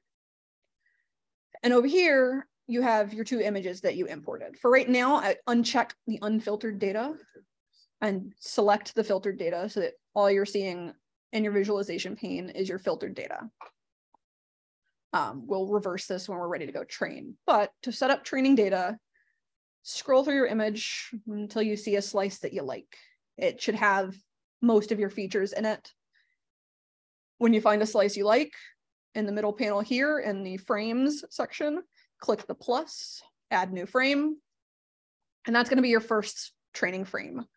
You're going to segment everything inside of this frame. If you don't want to do a full tomogram slice, you can always, there's control points up here, so you can click the top point and you can make it smaller. I usually do something like that. That's got all my features that I know I want to segment, and it really is up to you. Does that also define your training area? Yes, so the green box is going to define your training area. So everything inside of this green box has to be segmented, and it will, yes, it won't let you train unless you've segmented everything inside of that box. So you're not going to accidentally start training a network and you haven't segmented everything. It will not let you progress towards training without segmenting everything in there. How did it know whether or not everything is segmented? Every voxel will be assigned a class. So it's either going to be a labeled class or background. And so if not every voxel has been assigned to a class, it's not going to let you train. So like I said, I usually start with 2 frames. So I'll pick, just 2 that have nice features in them. I'll click, add frame 1 and add frame 2. And then we'll go through, I'll spend maybe 20-30 minutes quickly segmenting everything in here. Does it matter the green box? Both frames are different. No, so the green box can be different sizes. You could have, if you have especially if you have a feature that's scarce in your data, instead of, maybe you only have like 2 or 3 ribosomes in your data, but you want to train it to do ribosomes. Instead of having to segment this entire frame just to get those ribosomes in, you could add a frame here, make it real small, and just include your well, if you actually manage to grab the frame and shrink it, make it real small, and then you could scroll to the next slice and add, 2 or 3 frames of that size, and that will give you your ribosome classes without having to segment full slices of your tomogram. So you can give it as small or as, you can give it a fairly small box. I won't say you can give it as small as you want. It still has to be large enough where you can extract enough training data, enough training patches and validation patches. And that's going to depend on how big of a patch size you're using. By default, Dragonfly, the segmentation wizard, picks a 64 pixel patch.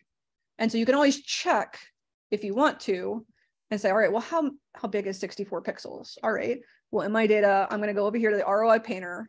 I'm going to select the square brush. And then right above that, you can change the diameter of your brush to be what you want. And so now if I go over here, I can be like, all right, that's 64 pixels. That's not going to give, like, this size box is not going to give me but 6 training patches, maybe. That might not be enough. And so you can kind of estimate how much you need and double check yourself. Like, did I give is that box size too small? Well, yeah, probably. You probably can't get 64 pixels. Like, you can't get a training patch out of that. So you can double check what you need and kind of estimate from there. But in general, yeah, you could give it 3 or 4 boxes of this size if you wanted to get a ribosome class, if you have a very scarce feature in there without having to segment full slices of this tomogram. How many boxes of the 64 pixel size would you say is I don't have I've never tried to see how few I can get away with.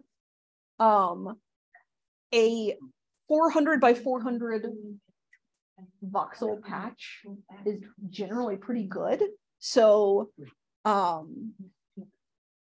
usually do this frame and this frame would be plenty to train a network to segment this whole tomogram and do inference after that.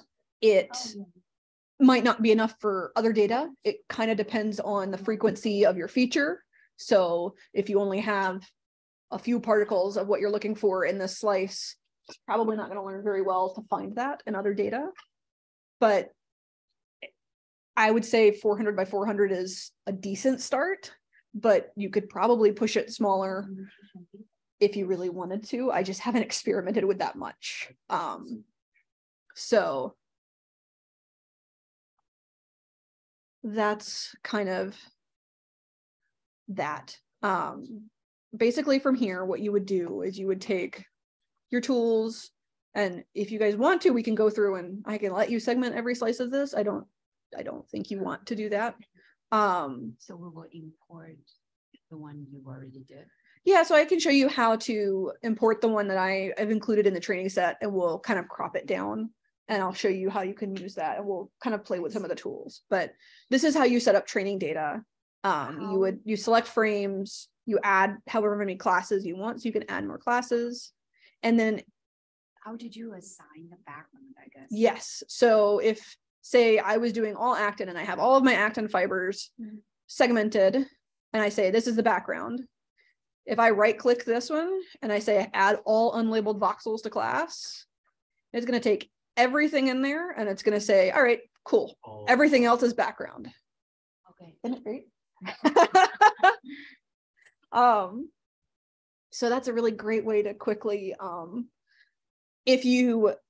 don't use this very often. If you want to, you can click and drag your background class and drop it here in the background class. And what that's going to do is when you're painting something, if you mispaint it and you erase, when you erase, it's going to automatically assign everything you erase to the background.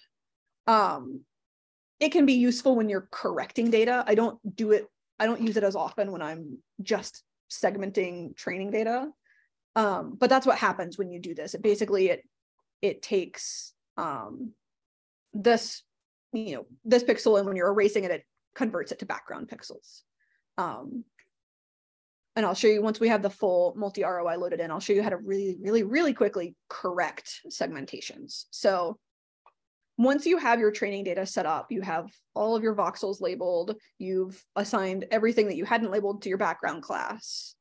What you're going to do is you're going to go up to the models tab, and this is where you're going to import your unit, or if you want to do a sensor 3D network or whatever, this is where you're going to import your model. So if you click the little blue plus down here, it's going to generate a new model. So this is going to open up Dragonfly's framework for choosing what model you want to do. They have a lot of architectures available in here. So by default, it picks a unit, but you can pick a bunch of different, they have a bunch of different types of unit in here. They have lots and lots of different options. One thing that I do often like to play with is they have a number of models in here that are pre-trained. And basically what they've done is they have a very large data set of image data, and they've pre-trained a bunch of these models on that. And so the models kind of learn what image data looks like, and they preset some of the weights, and it dramatically speeds up the training. And if you pick one of the pre-trained models and you go over here and you click there, you'll get a drop-down menu, and you can see all of the different types of pre-trained models that are available. Like here, right? Yeah, so they have a bunch of, and you can see, so this one is a 5-layer, this is a 6-layer, this is a 7-layer. This one is a 6-layer with 3 slices, meaning it's a 2.5D network. So it can scroll up and down through slices. And this is a 7-layer, 3 slices. There's, I don't know what this one does. This is a sensor 3D. So this is a fully 3D model. So that can, if you want to test out a 3D model, that can kind of help speed things along, but it's still going to be dramatically slower than anything else you train. I really encourage playing with these. A lot of the data sets that I've pulled off of EMDB just to play with, I use a pre-trained model because they train so much faster than using just importing a raw, a basic unit. But if you want to train a 2.5D of, if you want to train a unit from scratch, you'd select unit from the architectures. Input count is going to be how many images, how many data sets you're inputting. It's pretty much always 1. It's with Segmentation Wizard, it's always 1. So just leave that there. this is, if you want to train just a single slice model, this is the model that can look over multiple slices, the 2.5D, and you can change the number of slices that it can look over here. So you can either, it defaults to 3, my preferred is 5, but you can change it to any number of whatever number of slices you want. And then when you click generate, once you have everything set up, it's going to generate that model and set the initial weights and populate it in your list over there. This is just how the training would go, right? It's the preparations for the training. Yes, so this is essentially, you're just deciding what kind of model you're training here.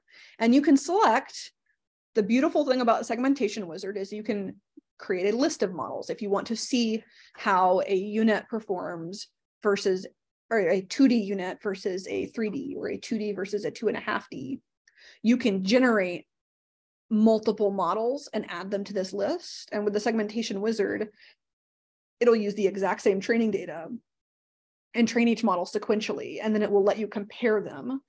And so you can see which model does better with your data, which model does worse with your data, things like that. And so the Segmentation Wizard is really powerful for being able to compare models using the same training data. And it depends, I think the Linux generating model is a lot slower than the cloud instances or my workstation. Our Linux box does the same thing where it takes an eternity. So I will let your yeah, I was wondering why. Yes. I watch the processes to see what it's doing if it's using. Yes. So for Linux, it takes, our Linux box does the same thing where it takes a much longer time to generate the model than my Windows box. I don't know why. But once it's in your list, you'll see, you know, here's the model you're going to train, and it sets a name for it, but you'll get to rename it later. I highly recommend figuring out useful names for your models, because I think I have close to 100 trained models in my list of models, and I don't remember what half of them do because I didn't name them very well. So really recommend coming up with a really good naming scheme that is informative for you. So once you have, with the Segmentation Wizard, once you have your frames segmented, your model generated, what you're going to do is you're going to come back. If you have a filtered data set and a raw data set loaded in here, you're going to uncheck the filtered and check this. And what that's going to do is it's still going to use all of the exact same frames, the exact same pixels that you painted. It's just going to train on the raw data, the calibrated data, not the filtered data. And then if you want to, I can do this once we import it. I'll show you how to do it. You can monitor your training with a visual feedback. So you can watch it after every epoch of training. It will apply your model to your data and to a slice of your data. And so you can watch it learn as it goes through. And to set a frame to do that, you have to assign a frame. So I would say, you know, scroll through your data until you find one you like that is not part of your training data. So this data is not part of our training data. It doesn't have a frame on it, anything like that. So you add a frame, and over here where it says mixed, so it's used for, mixed means it's going to be, you know, some of the boxes that it pulls out of here are going to be used for training and some are going to be used for validation. But if you want to assign one for just watching it learn, kind of have to click a few times. There's not an automatic drop down. If you click over here-ish, you'll eventually get a drop down box. That sometimes works.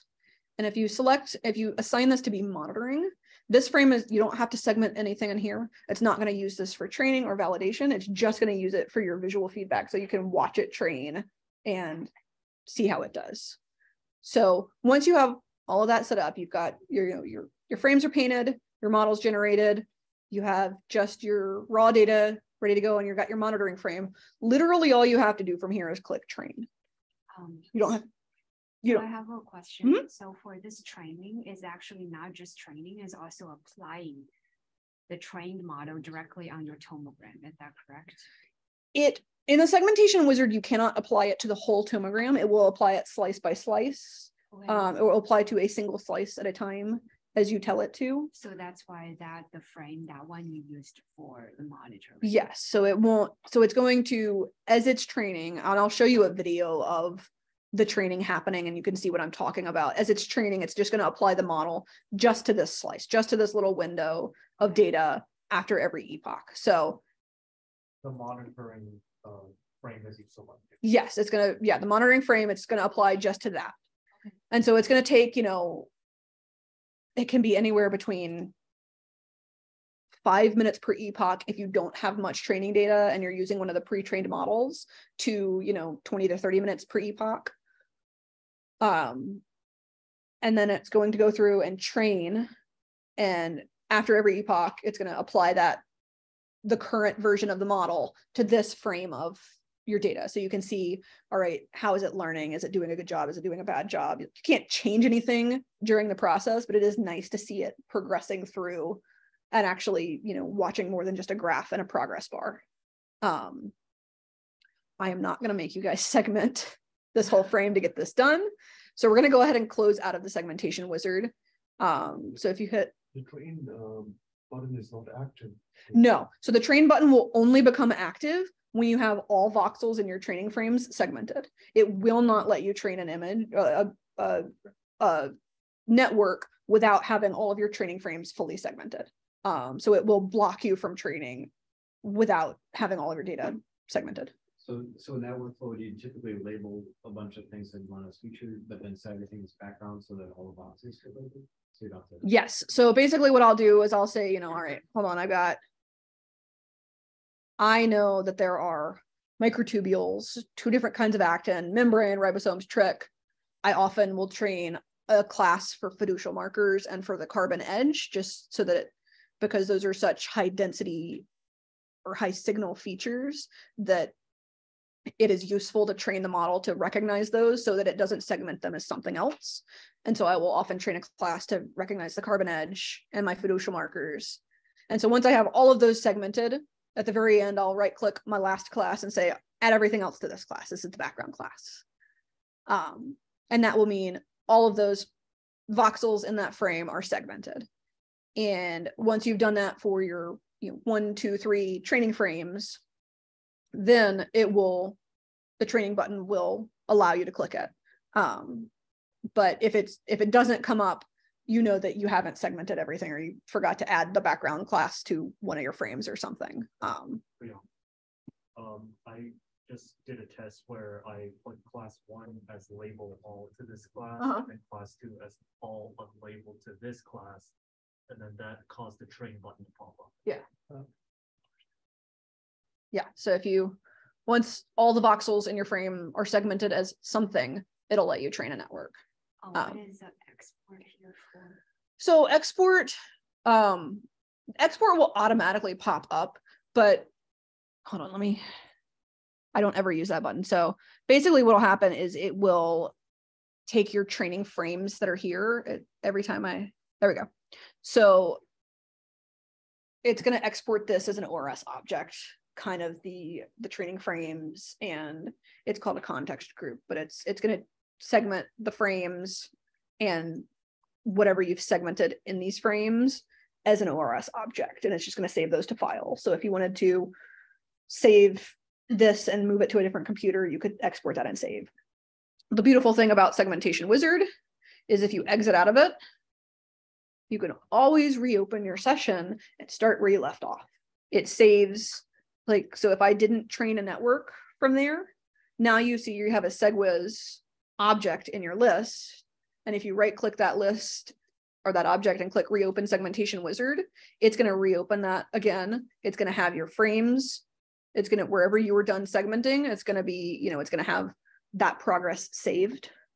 So you can start to segment something, decide you need to go to lunch or whatever, close it, and it will save that for you. So that's nice. It's not something that you have to start segmenting and finish it in that same session. You can close it and then save if you want to.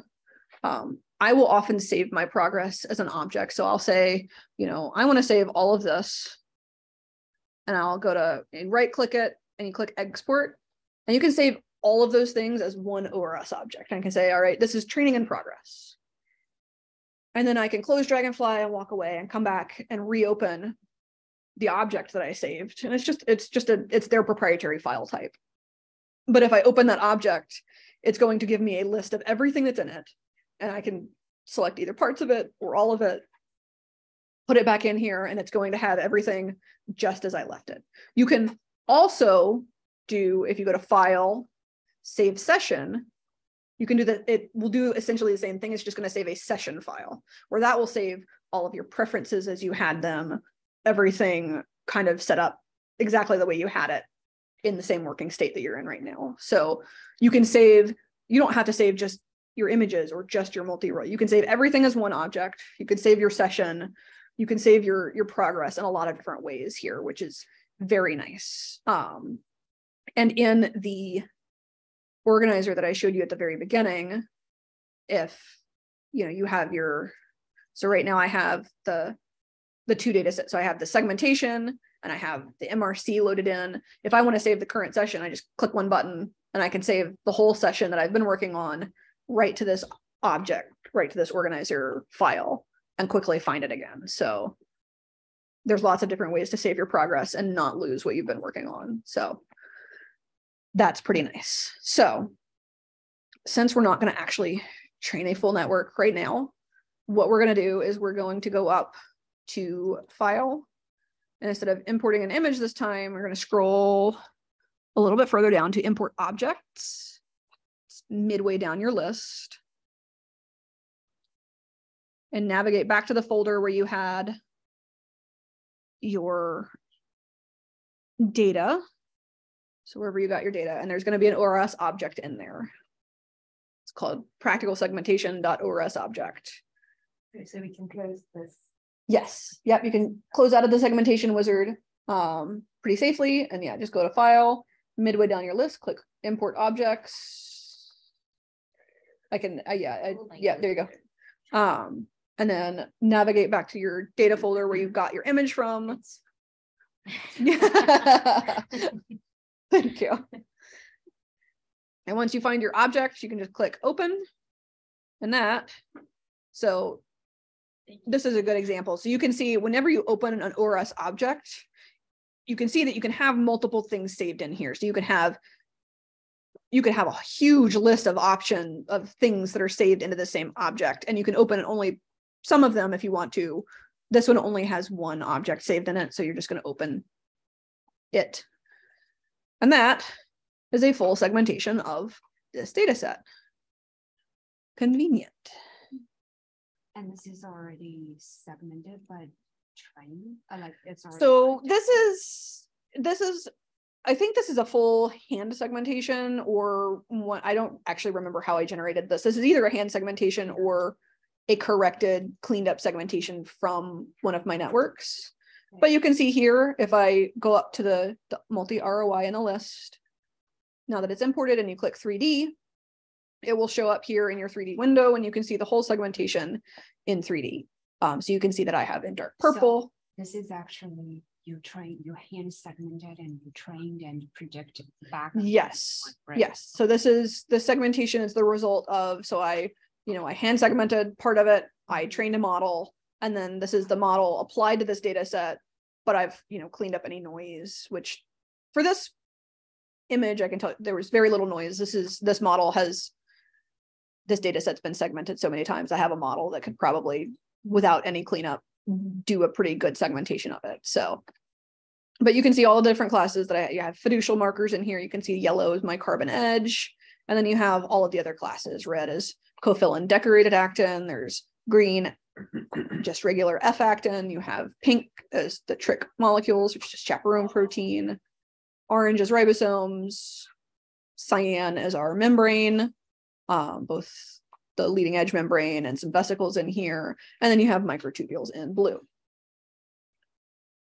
So, so you did mention that we can export some statistics. Yes. So if you look in the right-hand side to see, so you can see just basic statistics. So you can see how many voxels. So this is how many voxels are labeled in this class. to do some basic manipulation of these, you can always take one of these out of here. So if you say, if I just want the ribosome ROI, or we'll go with trick. If I just want to play with the trick, whoops, oh, I'm scrolling the opposite. Okay, so if you go to trick and you right click it in your list and you go to extract classes ROI, that's going to add a new object into your list. And so you can hide the multi ROI. If you, oh, it's here. If you, on the right hand side of your data that's highlighted there, the 3D button. Yep. So if you click that, it'll hide the 3D. So if you go up to this segmentation, the multi ROI, and show it, the I button on the left of it. Oh, this one. No, over here, down. Oh, Yep. Yep. Yeah, and then hit click. Yeah, you're fine. That's fine. That's what this is for.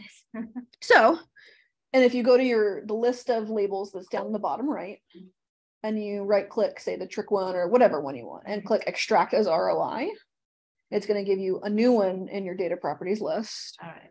And so now what you can do is you can select your new ROI in the list and you can show it. And so initially when you show it, it's just going to show in the 2D views. You have to go up to 3D to make it show up in 3D. So now you can see all of your objects that have been labeled as trick.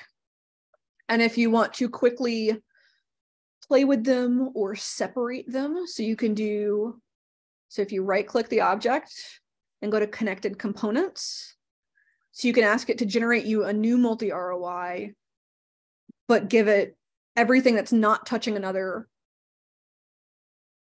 label in here, give it its own label. So basically now, so if I click 26 connected, if it's not touching another ROI in 26 places, it's going to separate it out and say, all right, this is its own ROI.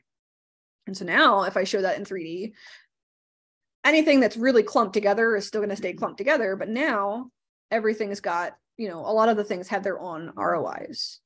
You can do, I will link the Jove protocol. I think there's both a YouTube video on how to do a watershed transform in Dragonfly, and my Jove protocol has written instructions for doing it. It is not a straightforward process, but you can do a watershed transform on these that basically you can put a coordinate or a point in the middle of these and say, all right, start filling from that point, start pouring water, and it's going to, if it hits the edge of your mask or it hits another point where it's been shedding water, it's going to define that as a separate class. And so you can use that to quickly separate globular proteins. Can you actually, because right now for this one, I only have two. Yeah. I select the microtubule, yeah. So I only have 2 items. Mm-hmm. And then could you actually manually do one of them? Yes. Or you could just hide one of them if you wanted to. So if you wanted to, so your scroll bar, yeah. So no, this scroll bar here, if you go that way a little bit.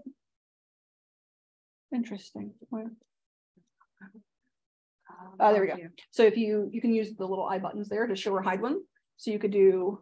So if you hide it, does it mean that when you are, it's just visual, right? That's just visual. If you just wanted to extract one of those, you would just right click one of the classes in there again and right click and hit either. You could either remove it completely to delete it, or you could just extract it out as an ROI and have just a single microtubule. Quickly done. So there's a lot of different ways that you can separate out your data. I didn't pick a great one here. Trick is a problem child because it is so small. Getting a good watershed of it has proven pretty difficult, but I'm still working on optimizing this. Ribosomes work very well. So if you have a polyribosome that you want to separate out, you can do the watershed, and the Jove protocol walks you through step by step how to do the watershed transform to separate them out. And then what you can do is when you have a multi-ROI that's got all of your individual, if you've managed to separate them all out in individual ones, there is an option down here towards the middle called generate centroids that is going to create a points file. And these points are centroid points. at every single ROI. And so if you have all of your proteins well separated, it's going to give you coordinates of your every single point that's on here. And so you could quickly generate coordinates for subtomogram averaging for globular proteins. It does not work. Watershed does not work for filamentous proteins at all. Still working on instance segmentation of proteins, of filamentous proteins. But what does work really well is if you're interested in doing filament tracing, say you want to know, I want to do filament tracing on all of these green filaments, on all of my actin filaments, but I have this really noisy tomogram. Well, if you've got a segmentation, if you've trained a network that has, generated a pretty good segmentation, what you can do is go through and say, all right, I want to extract this ROI, this class as an ROI. So now I always double check and say, all right, now I have just my actin filaments. And then you can right click that and go to export down here at the bottom, and you can do an ROI as binary. So this will let you extract this as TIFF images. Okay. So you can, this is automatically picking JPG, but really you want to pick TIFF. And so you can take that binary that you've just generated as a TIFF and you can import it. I think usually I ended up using iMod's program to convert it back to MRC. And then I import that into Amira and I use Amira's filament tracing. And you can get beautifully clean filament tracing of whatever filament you want because it's just a binary. There's no background noise. There are no other features for it to segment. It literally can only trace along your filaments and you get beautiful filament tracing. That's actually doing it this way. Yes. So how did you do it? So you basically So you once you have your segment, so you right click the class in your segmentation that you want to extract out, and you go extract classes ROI. ROI, yes. Yep. And then you go up to that class that you just extracted and you right click again, and you click export and ROI as binary. Okay. And that will let you select, so you can export that as a TIFF. I use iMod's program, ROI is binary. I use iMod's program TIFF to MRC to convert that back to an MRC. Again, hopefully soon I will be able to tell you that there's an MRC exporter in Dragonfly, but there isn't currently one. But that's the way to get around that. So you can always export either images. So you can, if you've filtered your images and you have a beautifully filtered image, export it as a TIFF and then convert it back to an MRC with iMod's program TIFF to MRC. Takes 2 seconds and it works beautifully. So that's how I get a lot of my segmentations back out of Dragonfly if I want to do anything externally. You can easily get MRCs once you've converted them from TIFF to MRC. You can import them into Chimera and make really beautiful surface like renderings. In Chimera, you can use that to mask your data if you want to, and you can actually mask your data in Dragonfly if you want to. So this segmentation, this is my multi-ROI, and there is a background class that's fully segmented here. I just have it hidden because if you show your background class, you're just going to get a beautiful block of data. But what you can do with that background class is, I think you have to have this as, let's see, so if I extract this as a multi-ROI, I'm going to show it. So with ROIs, you can do a couple of different visualization things. So I'm going to blow this up so you can see everything if my computer will cooperate. There we go. Okay. So this background it's visualized. It's just not visualized in 3D right now. But what I can do, slowly. So if I wanted to visualize it in 3D, and then I can turn off the highlight of it. So that's hiding it again, but I can also turn off labeled data for it. And that way, let me show you what this is doing in a second. So now if I show my 3D data, all right, so let me show you again what this is doing. So if I have oh my God, scroll bars here. So this is what cryo-ET data looks like in 3D. This is just your big block of data. But I have everything segmented here. And there's a background class that's segmenting all of this as background, everything but my features. And so if I extract that out as just an ROI, and I can use that. So if I scroll down here in the opacity and color, and I can say, all right, everything that's labeled background, hide that labeled data. And now you can see all of the other labels, but this is just the raw data. Like it's not colored, it's not anything like that. And so you can quickly use that to show all of the classes that are in your data. And if you just want to, you know, say you just want to color some of this, well, all right, well, you just hide all the other features and you can quickly highlight whatever feature you want to while still showing the rest of your data if you want to. So you can really, I highly recommend Dragonfly's YouTube channel. They have a lot of tutorials available. And there was one that they recently put out on the visualization tools. So taking screenshots, making movies, you can make movies within Dragonfly. So if you have, I definitely recommend watching the YouTube tutorials on this. It took me forever to learn how to use this well. But if you have, you know, something that you want to show in 3D and you want to show, all right, this thing rotating, like a lot of the videos that I've made on Twitter, I make straight out of Dragonfly. You don't have to take it out of this program. And so if you right click and you say, all right, show movie maker. Well, now you can build a movie within here. And if I say, all right, I just want you to just rotate. Cool, just rotate around. And so it's going to do that. And so you can export a movie super quick. You can change, I mean, now it's going to rotate slowly.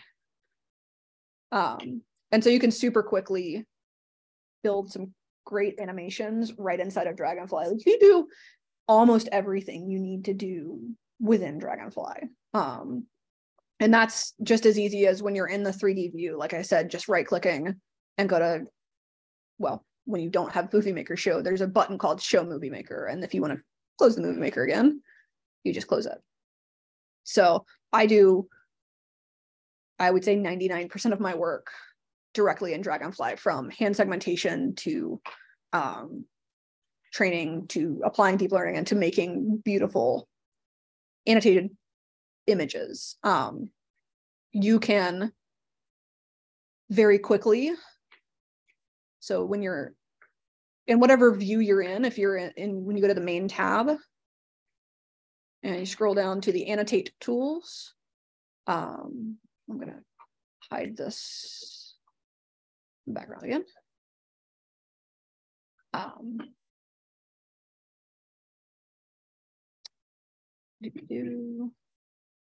Sorry, now I'm running the limits of my computer. I might have to restart my Dragonfly in a second here. Oh yeah. Well, the annotate tools. So there's a ruler here that you can click in the annotate tools. My computer is having a moment. So if you click there, and if you click a point and then click and drag, it's going to give you a ruler. And I'm not displaying anything because my computer has taken a dirt nap. Gonna have to restart that in a second. But you can do angle measurements. So there's two angle tools there where you can do a split angle or a regular angle. So those are here. You can do measure length or diameter of things. If you have segmentations and you want to measure, say you want it to automatically compute what is the maximum diameter of, say, a vesicle. So you'd have, all of your vesicles segmented. You'd separate them out into that multi-ROI with the connected components that I showed you. So you right click, you'd say separate by connected components. And you can compute a maximum diameter of those. Is the value somewhere you can actually see? Yes. Like, for example, oh, so if you go back into your 2D views, it's going to show you, go double click. You mean this? Yeah, it should show you. Yeah, double click on that 2D view and the image view. It should be showing you. I didn't draw on the 2D. I drew it on the 3D. Yeah, if you draw on the 3D, the 3D measurements are a little bit, I haven't played with those as much. That one should. I don't know why maybe your text annotations are hidden. Go to, in that window, if you go to Scenes View Properties section. Show skill bar, show text. It's on. Interesting. Well, I also cannot write any images out. Okay. Well, there might be some things that are. Yeah, I think. Yeah, that download might be. All right, I'm gonna take a few minutes here to restart my remote computer since it's decided to stop working. While I'm doing that, does anybody have any questions?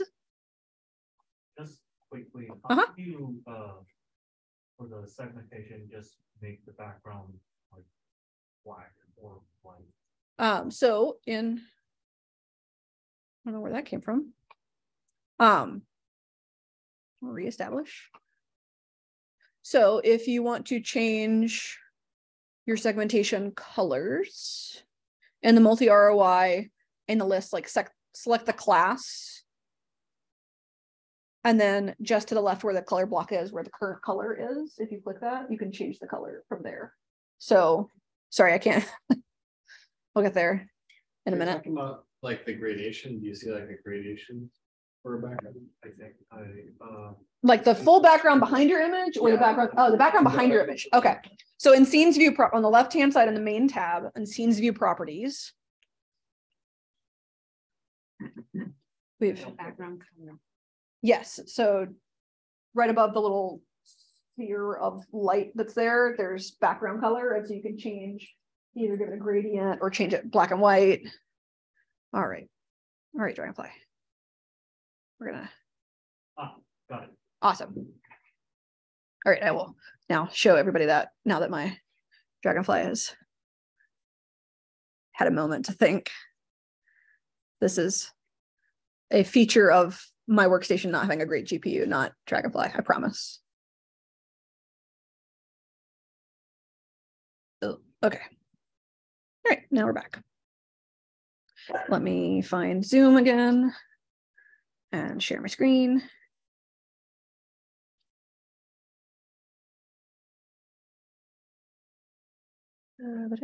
There we go. Hey, we're back. Okay. Now that you can see my screen again. So he was asking how you change the background color of, so I do everything with a black screen, black background. It makes the ROIs, multi-ROIs show up better to my bad eyesight, but you can change all of that from here. So if you have to, it's different for 2D versus 3D. So if you want to change your 2D background, make sure you have one of the 2D views selected. And then in the main tab, in the Scenes View Properties, you click background color here, and you can choose whatever crazy color you want to. You can also, in the 3D, so if you select the 3D view, and you select background color, you can either set it to be one single color. I think by default, it's a gradient. So you can change it if you want, a gradient variant, if you want, however you want to set it up, you can do that all from here. I do everything with a black background just because that's my preference. But you can set it up however you want to, and you can change that so that if you want to do, if you're taking screenshots in Dragonfly, do keep in mind that everything that's in this viewing window here is going to show up. So if you have text annotations here, if you have, this axis indicator, everything in, so you can't take a screenshot that includes all 4 panels, sadly. It will be whichever one of these is highlighted. But if you have the crosshairs visible, they're going to show up in your screenshot. So if you want to get rid of those, you hit escape, but I'm on a Mac, so I can't do that right now. Escape usually gets rid of your crosshairs. There we go. X right now for me is X. So if you want to get rid of your crosshairs for a screenshot, if you want to get rid of these text annotations, you'd go to Scenes View Properties and click remove, text annotations. If you want to show your scale bar, move it into place, click and drag it.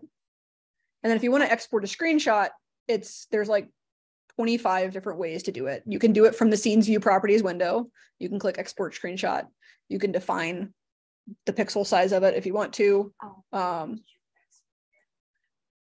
Yeah, so if the scene view properties on the main tab, down at the bottom, there's an export screenshot button. Okay. So you can do it from there. You could right click your image as well and hit export screenshot of view. You can also click, if you know you're going to be taking multiple screenshots, if you don't want to define the pixel, so every time you click export screenshot and your computer's not really slow, this window is going to come up. This is the window of all of those size is actually field of view.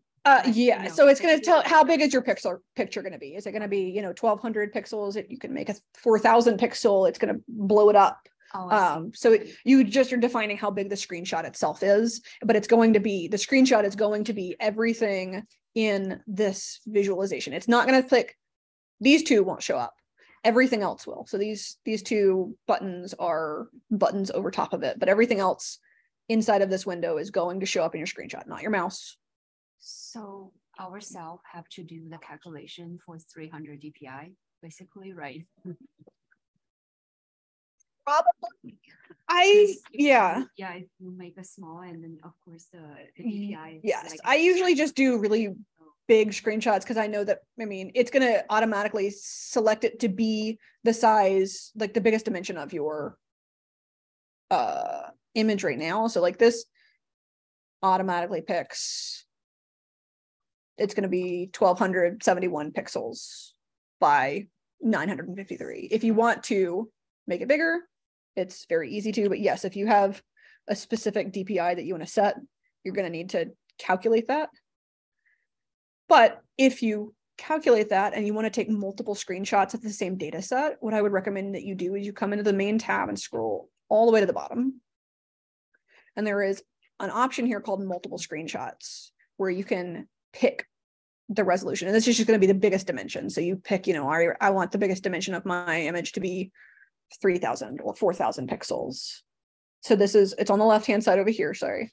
So if you go to main, I didn't see any like image size for the property here. So I was so sorry, because you're on the arrow, the ruler here. So if you go to your image, so it's going to pick your image size, or it's going to adjust based on what your main view is. Let's see. There's a question. Yeah. Caption at the bottom.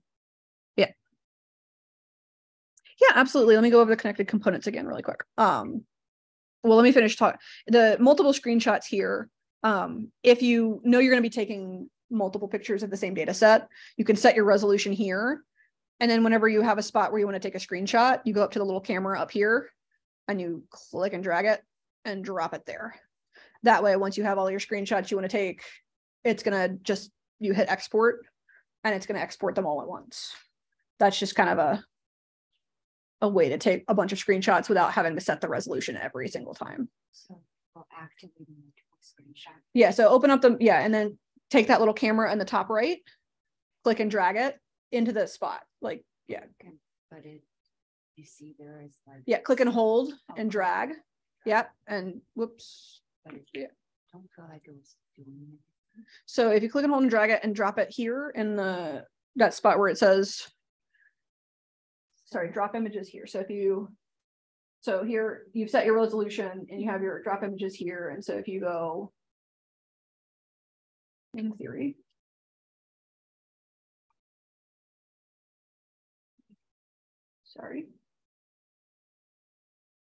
Oh, I see. Oh, there we go. Sometimes it's kind of a pain to drag. So if you click and drag, it'll drop an image there and it'll create you a stack of images and screenshots. That's just a way to, if you don't want to, you can always just set your pixel size and import, set it every single time, but that's just a way to speed things up. But all right, so we had the question about the connected components. So when you have your multi-ROI or an ROI, so if I say, all right, I want to take all of my actin filaments and you extract, so you have to extract the class as an ROI. So it is simplest if you do it on just an individual ROI. So if you extract the class out, And then you right click the class and say, all right, do the connecting components. And I want a new multi-ROI from anything that's, so 26 connected means it's got to be super separated or else it's going to act like a connected component. So when I do that, now I have a bunch of individual filaments in a multi-ROI that aren't going to show up because there we go. So you can see all of these that are colored the same, they're all touching in some location. And so it's not going to separate those out from all the other ones, but anywhere that a filament is not touching another filament, it's going to separate that out. But yeah, all you do is you take from your multi-ROI, you would extract a class as as an ROI. You'd use that ROI then to right click that ROI, go to connected components, and you can either do a 6 connected or a 26 connected new multi-ROI. And that's going to separate everything out for you into a new multi-ROI of hopefully fairly separated components. So does that answer your question, Catherine? I don't remember. Which one did you do? The 6 connected or the 26 connected? I usually do the 26 connected. That makes sure that everything that's really, really super, like you have to be super touching to be considered a connected component. I haven't really done a whole lot of experimentation with which one is better for my data. But as long as it's connected, it will actually count it as one. Is that correct? So it's basically if it's touching any pixel that's touching another pixel is going to be counted as one. But if it's, so the 6 connected or the 26 connected basically determines the threshold at which point it's, not touching another voxel. Awesome. Glad it worked for you. All right. So I want to show you how to do. So I'm going to take the membrane class and I'm going to extract that out as an ROI because I know that one's going to separate very nicely. And I want to show you how to do some of the calculations. So if I want to say, all right, I want to know what the diameter of each of these is. What's every single one of these should have a diameter, but I don't want to measure it by myself. I want to know like to the voxel what the diameter is. So you'd take this class and you'd separate it out. So just like with the connected component. So I've pulled this out. So I've extracted this ROI and I'm going to make a new multi-ROI. So now each separate component, and I'm really only concerned with the vesicles, the little circular ones, but it's going to do it for all of these.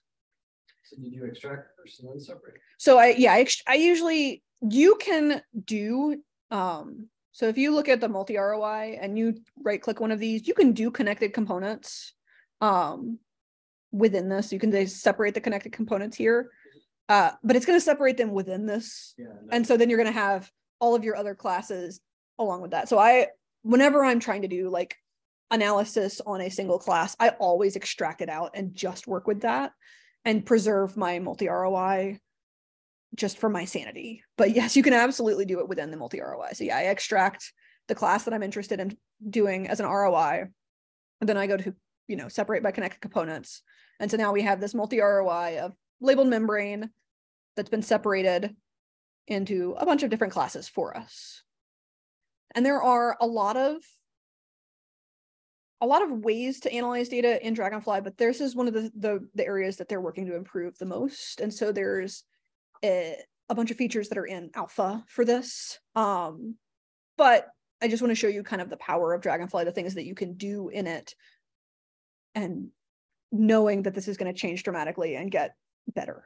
But the scalar generator here, so if you right click this multi-ROI and go to scalar generator, this is kind of where you calculate a bunch of different measurements for your data.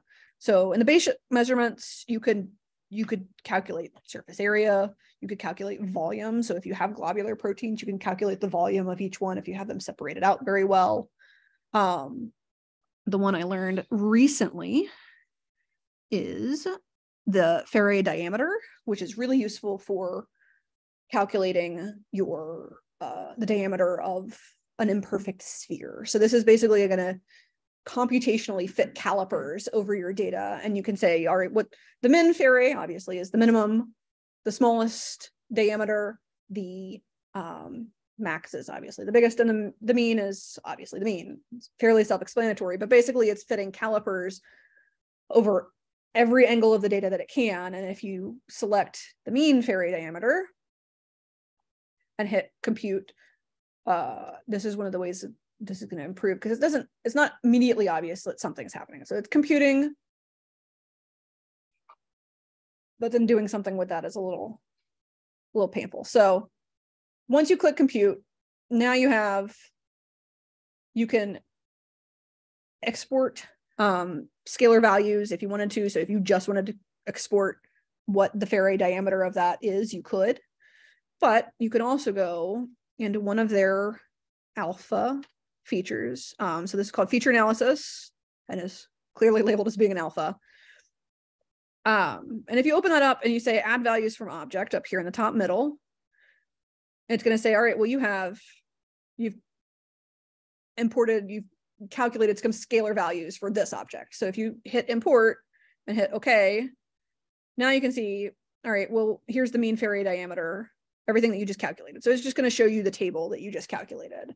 So this is kind of the way that you get to it. And you can run operations on this. So if you wanted to calculate the volume from this, you know the diameter now. So if you look up the equation for calculating diameter from, so in the top middle, there's that button, add values from object. And yep, so it's going to automatically find that one. Yeah, it's going to find the object that you collected or computed scalar values from. And it's going to say, all right, here you go. You're all set. And then that's export as a TXT or Excel. Yeah, so it's a CSV is the only way that it'll let you export it, but you can just import that into Excel. But from here, you can compute, like you can write the arithmetic expression for computing the volume of a sphere from the diameter or from the radius. And you can do that here, have it computed inside of Dragonfly, and then suddenly you have the volume of your spheres. And so if you want to calculate the volume of your vesicles in a data set, you can do that.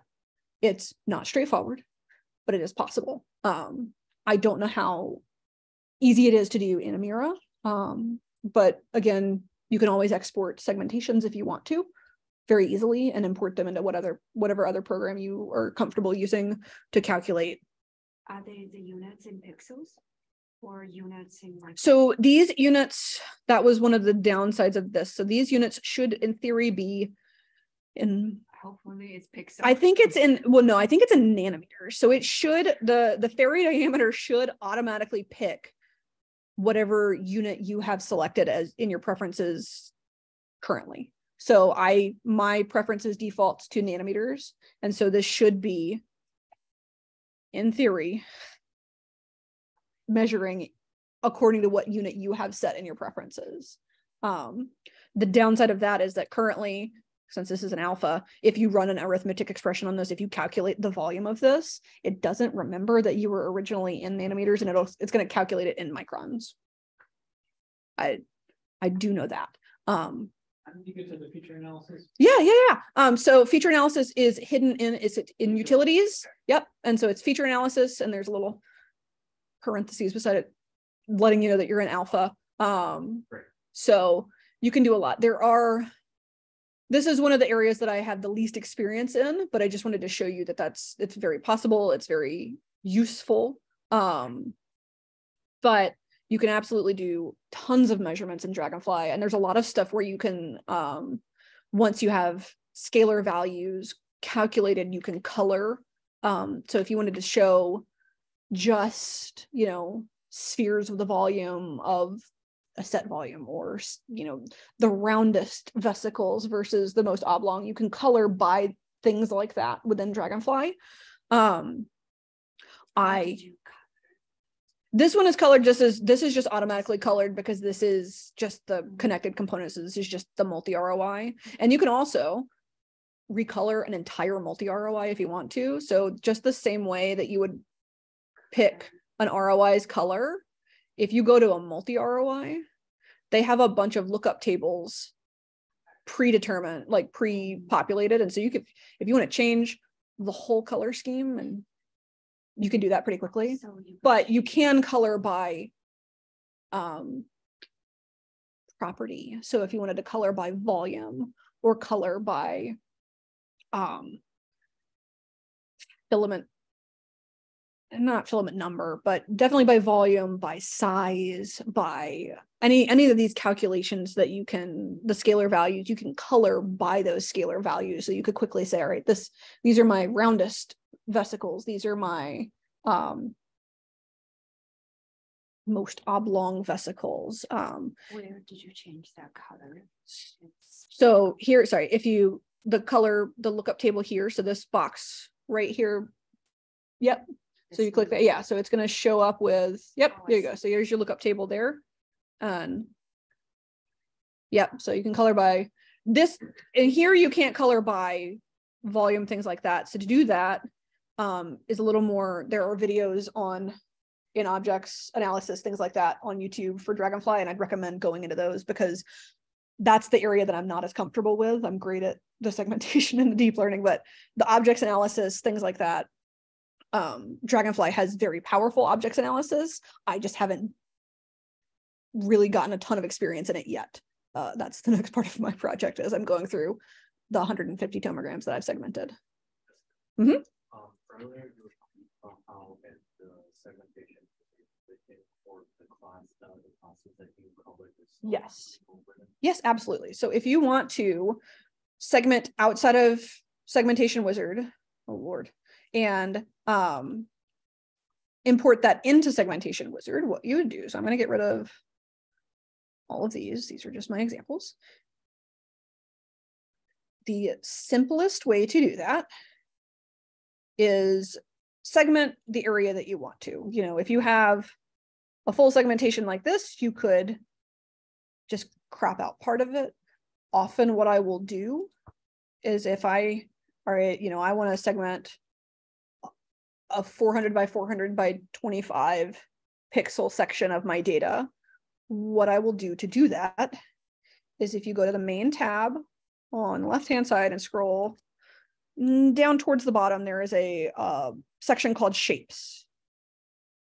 And if you select the box or create a box, yeah, the box shape, you can, it'll add a new object into your window. And if you right click that, where did it go? So if down towards the bottom of that option, if you click edit visual box, you can define the size of this box, either in nanometers if you really wanted to, but preferably I would do it in voxels. So you do, you know, 400 by 400 by 25 and say, that's what I want to do. So you set that and you hit OK. And now you have to go find your box. Since we work with grayscale data, I don't recommend leaving your box gray, just like you can with everything else. If you want to change to the color, just between the eye and your data set, click the color box, change it to something bright so that you can find it. And then I scroll through your data until you see it. It's going to be in one of your corners somewhere. This is not a, there we go. So there's box. So now I've found my box here, and I guess yellow was not a great color to pick. Let me pick a better color. There we go. So when you find your box, if you want to move it in your data, you can always click this central square, and now you can click and drag it and move it to start to find it in your data. And now I've found it here, and I'm going to move it down to where I know my signal is. And so if basically you're just going to want to center your box over where you know your data is. This is not exactly a straightforward process, so you got to play with it a little bit and get your box to kind of where you want it to be.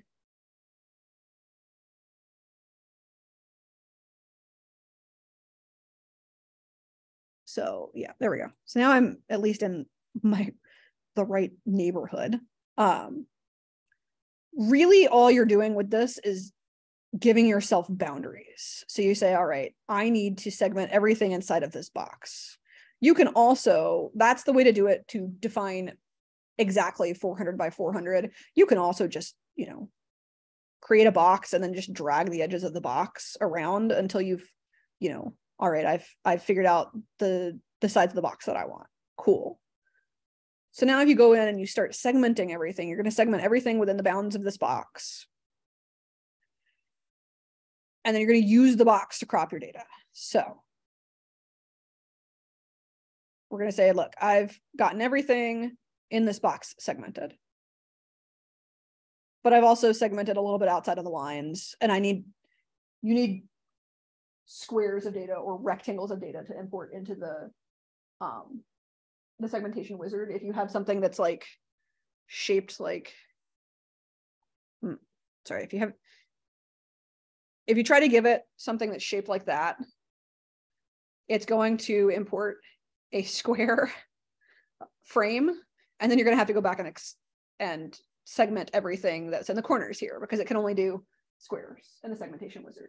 If you really wanted to, in just using the deep learning tool, you could give it data like this, knowing that it's going to pick out squares of data, and it's not very efficient to give it a shape like this. Like giving it, knowing that it's picking out square patches, you should give it square or rectangular data and not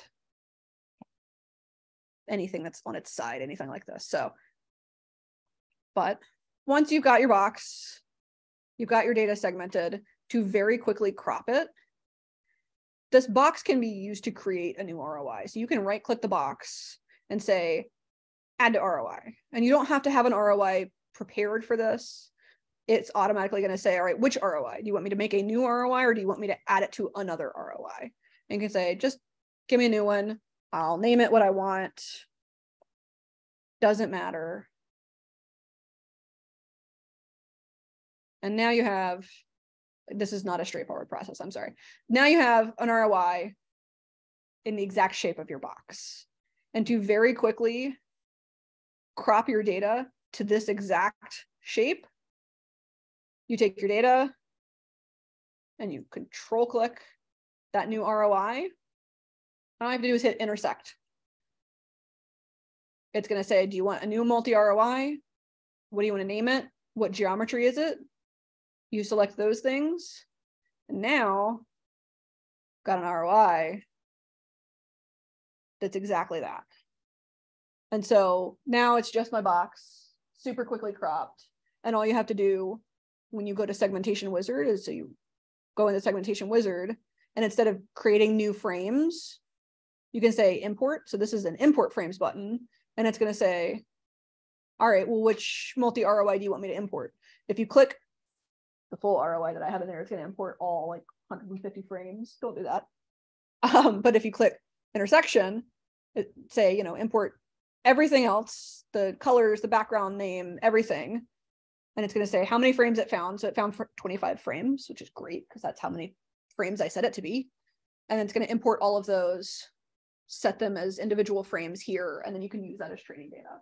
So if you want to segment in 3D, if you want to say, I want to segment this whole microtubule, I want to segment this whole actin filament, and then create training data from that, that's what I would do. Is I use a box. It takes a little bit to segment or to import. Oh, I hit the visual RAM, VRAM cap on my card, and I crashed Dragonfly.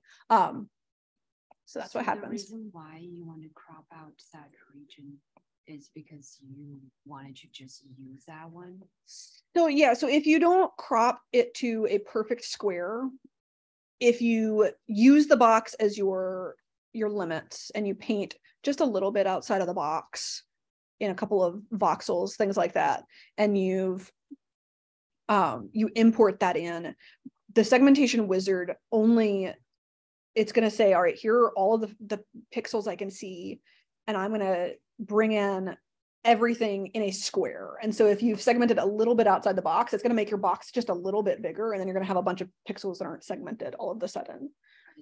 So using the box to crop everything makes just a perfect cube so that you don't run into that issue. So that if you've segmented anything outside of Dragonfly, Or anything outside of the wizard. Yes, exactly. So Is it was intersect? yes, intersect will make it so that it will basically combine those two. So if you control click the multi ROI and the new ROI, so you have both of them selected, make sure you collect your multi ROI first and then your new ROI. If you click it basically overwrites. It matters which order you pick them in, and you'll immediately know if you picked the correct order or not. If you click the ROI first and then the multi ROI, when it intersects, you're just going to have another cube of data that is only one class. So if you click the multi ROI first, then control click the ROI, you'll end up with a cube with all of your classes painted. It's going to recolor everything, but Your ROI would be the cube, right? So this Correct. is your Yep. new ROI. And select this So one, which is select, but in the opposite order. So select the multi ROI first. this one. Yep, and then control click the ROI. Oh, actually, multi ROI would be The this one, right? the practical segmentation actually. Yeah, practical. Yep, and segmentation. then scroll up. So yeah, hold control and then click that, Okay. and then click. It's kind of off the screen right now, but click intersect right here. I don't know why it does this, but you can just click intersect. Just that little INT button. It sometimes that. Okay. Yep. And then click Yep. OK. Click OK. And now we'll generate the crop, the one Yes. with everything inside of it. Yes. Okay, and then I will use that to import it. Yep. into the wizard. I think when you first start out, segmenting everything inside of the wizard is easiest until you're comfortable with all of the tools, and then kind of venturing out into segmenting outside of it and figuring out how to create a data set. Just know that you need to import a square or rectangular data into the segmentation wizard because it only accepts square or rectangular frames. And so if you give it something that looks, circular or things like that, it's still going to import a square, and then you're going to have to segment everything outside of that square. So you will go back here. yeah, you click the import button. Yep.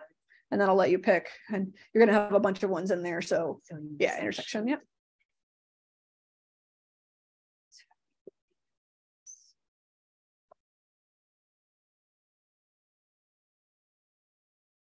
Show up, I don't know why. It's loading. It's taking a second. It takes a minute to load 25 frames into it. So, but that will automatically crop your data for you and start that up. Yeah, I think I'd probably pick like basically the whole frame. Yes. And I think one thing I should probably go over before I'm out of things to go over is when you have a trained model and you've give me the organizer again. So if you want to segment a data set after you've trained your model, when you have finished training and you close out of the segmentation wizard, it's going to ask you if you want to publish your model. And that's not publishing it like to the internet or anything like that. It's just publishing it to the rest of Dragonfly.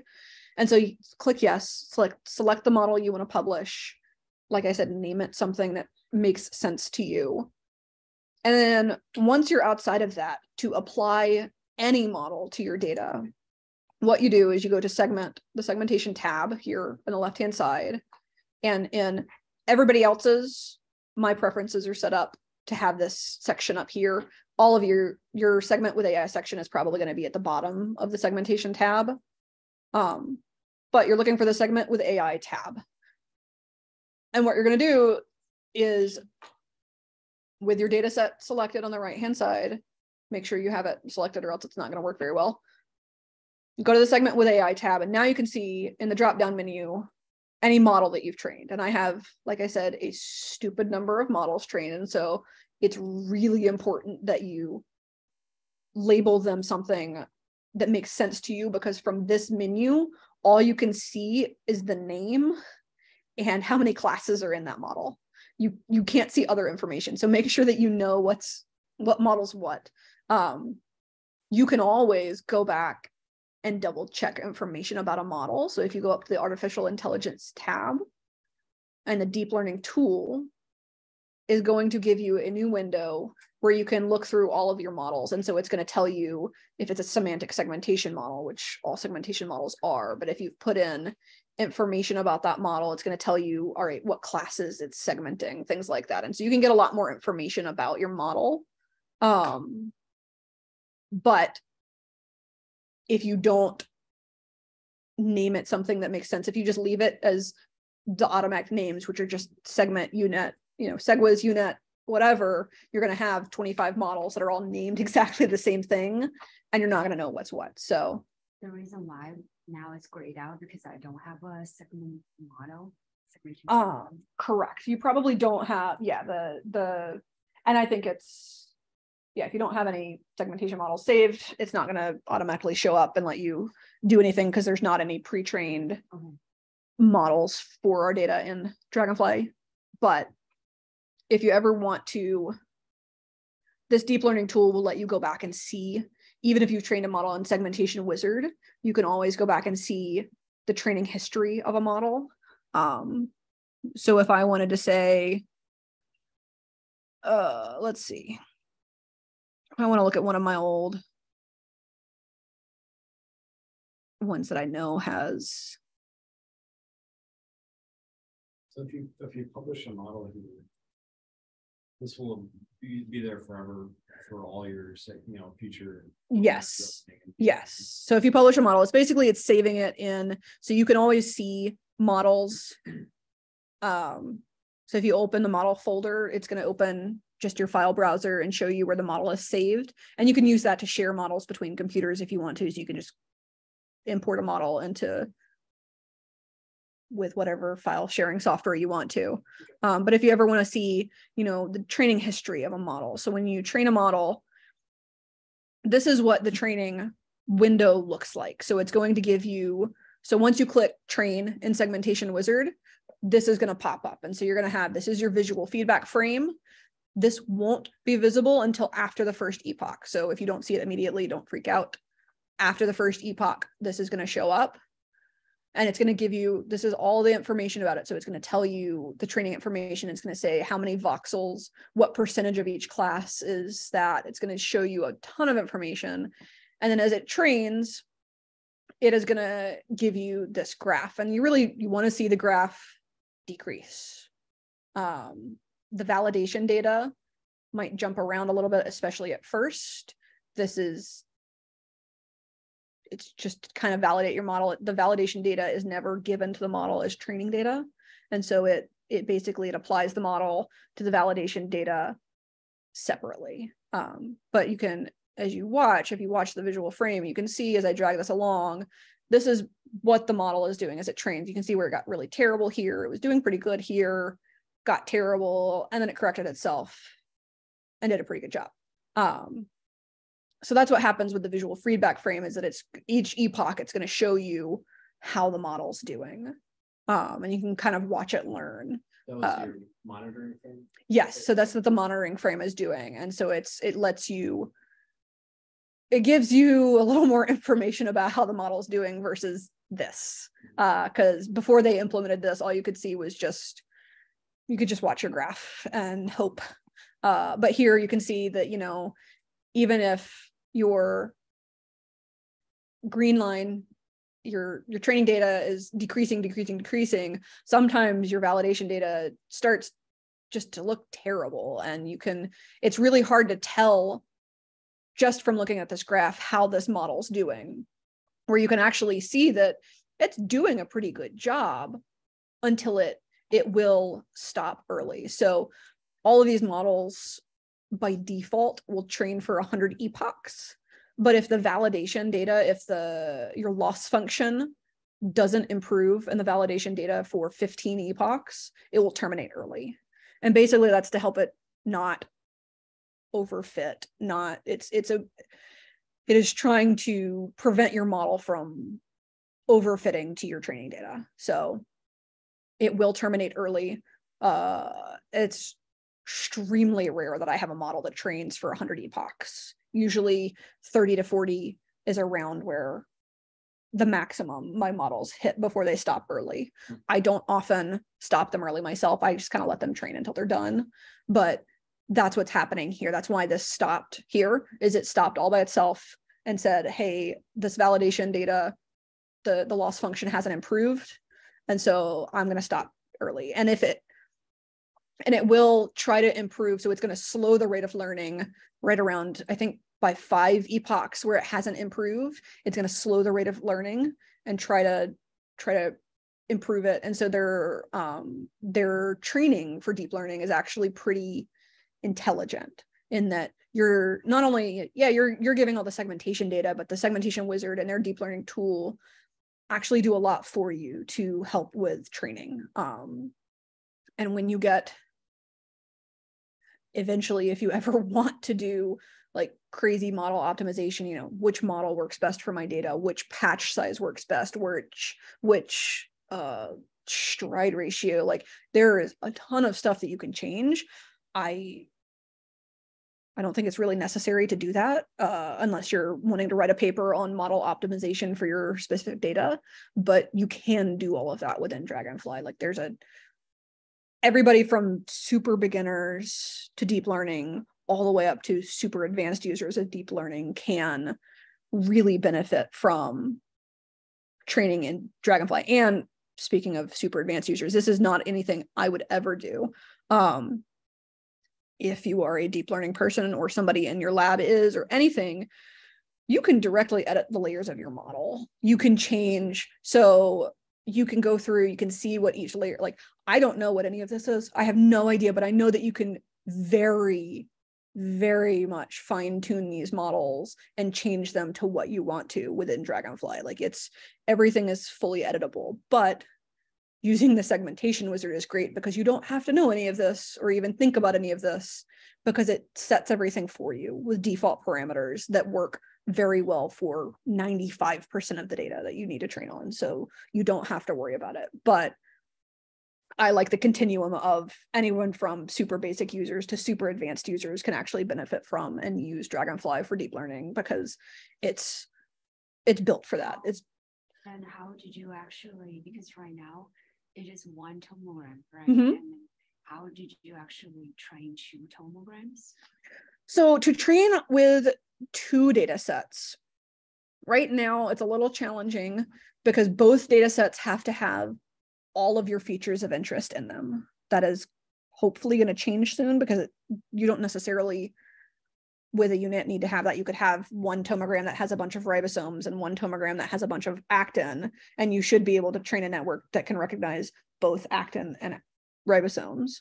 Right now, you can't do that. If you ever want to do that, you'd use the deep learning tool. So that's in the artificial intelligence tab, and the deep learning tool, which is what I was just showing you, where you could get to all of the advanced training parameters. When you, just like you did in the segmentation wizard, if you click new up here, it's going to generate, it's going to say, all right, well, what kind of model do you want to generate? It's going to give you a new model. And if you, once you do that from here, and it's going to automatically load it, and you go down to the bottom here and click go to training. It will ask you to define. Basically what it's going to, this is the new window. So this is the much more advanced window that segmentation does kind of everything for you, but you can define, you can add extra data sets here. So you can say, all right, here's my data set 1. Here is the image. Here's the segmentation. So the output is always going to be your multi-ROI. Mm-hmm. If you want to mask it, so you only want to say, all right, only train from 2 slices of this data, you'd give it an ROI with that's just 2 slices. So you use the ROI to mask, and I'll show you how to do that in a second. But you can give it multiple data sets, just keeping in mind that right now, every data set has to have every class in it. Which means that you actually, doesn't mean that you have one tomogram and you do all of the segmentation there, and you will have objects corresponds to that, and you do the same thing for another one. So this is just allowed you to combine both of them with their segmentation for training. Is that correct? Basically, so I mean, I am really lucky, and this data set that we're playing with here has all of the features of interest that we see in all of our growth cone tomograms in very good abundance. This is a ridiculously amazing data set that I don't think I would be as far in deep learning if I didn't have this data set. If there was a feature that I saw routinely that was not included in this, it would be very difficult for me to train right now a network that could see all of these features and that feature. Because I can't give it one data set that has a couple of features and another data set that has a couple of other features and train a single network to see all of those features. That will be changed soon because there's no reason a UNet can't do that. It's just a limitation of a check in Dragonfly right now, but that's going to change. So you will be able to say, all right, I have a data set that's got a bunch of actin in it, and I have a data set that's got a bunch of microtubules in it. And I'm going to train this one network to find actin and microtubules using both of these data sets. So it is. And we can't, right? Right now, you can't. That will be changing very soon. There's no reason a UNet can't do that. It's just a limitation of a check in Dragonfly right now, but it's very easy to do that. And you would just use the deep learning tool with multiple data sets to do that. So for example, we already have like a training model, and then I will load another tomogram, which is a new tomogram, and I just load it into the Dragonfly, and I would just go to their segmentation with AI, right? And I would apply the model, and then theoretically that should, whatever you train, if the objects matching with that should show up and separate. So if you have if you've trained a model to find, if you've trained a model already, so if I have my model that segments 9 different classes and I have a tomogram that only has 3 of those classes in it, if I apply the model, it's going to find those 3 classes. That's fine. Applying the model, it can have any number of your classes in it. It's going to work fine. It's just with training that you need to have all of your data available, all of your training classes available in the same data set right now.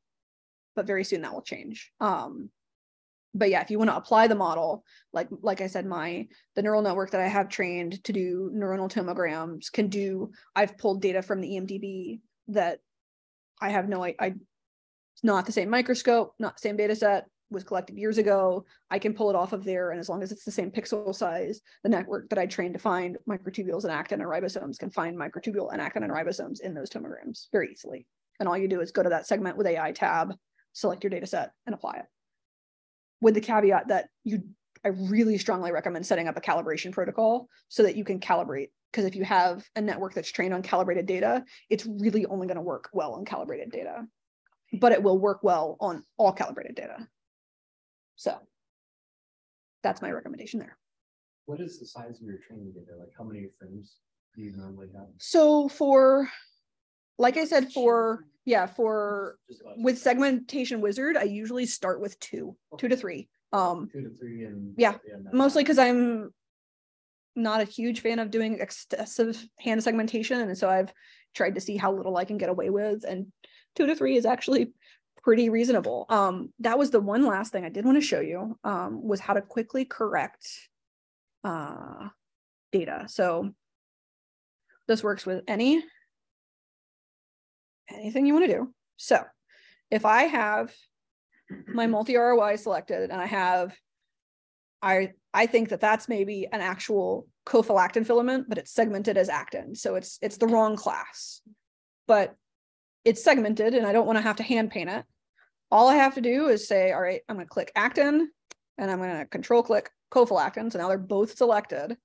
And now if I go to my segmentation tools,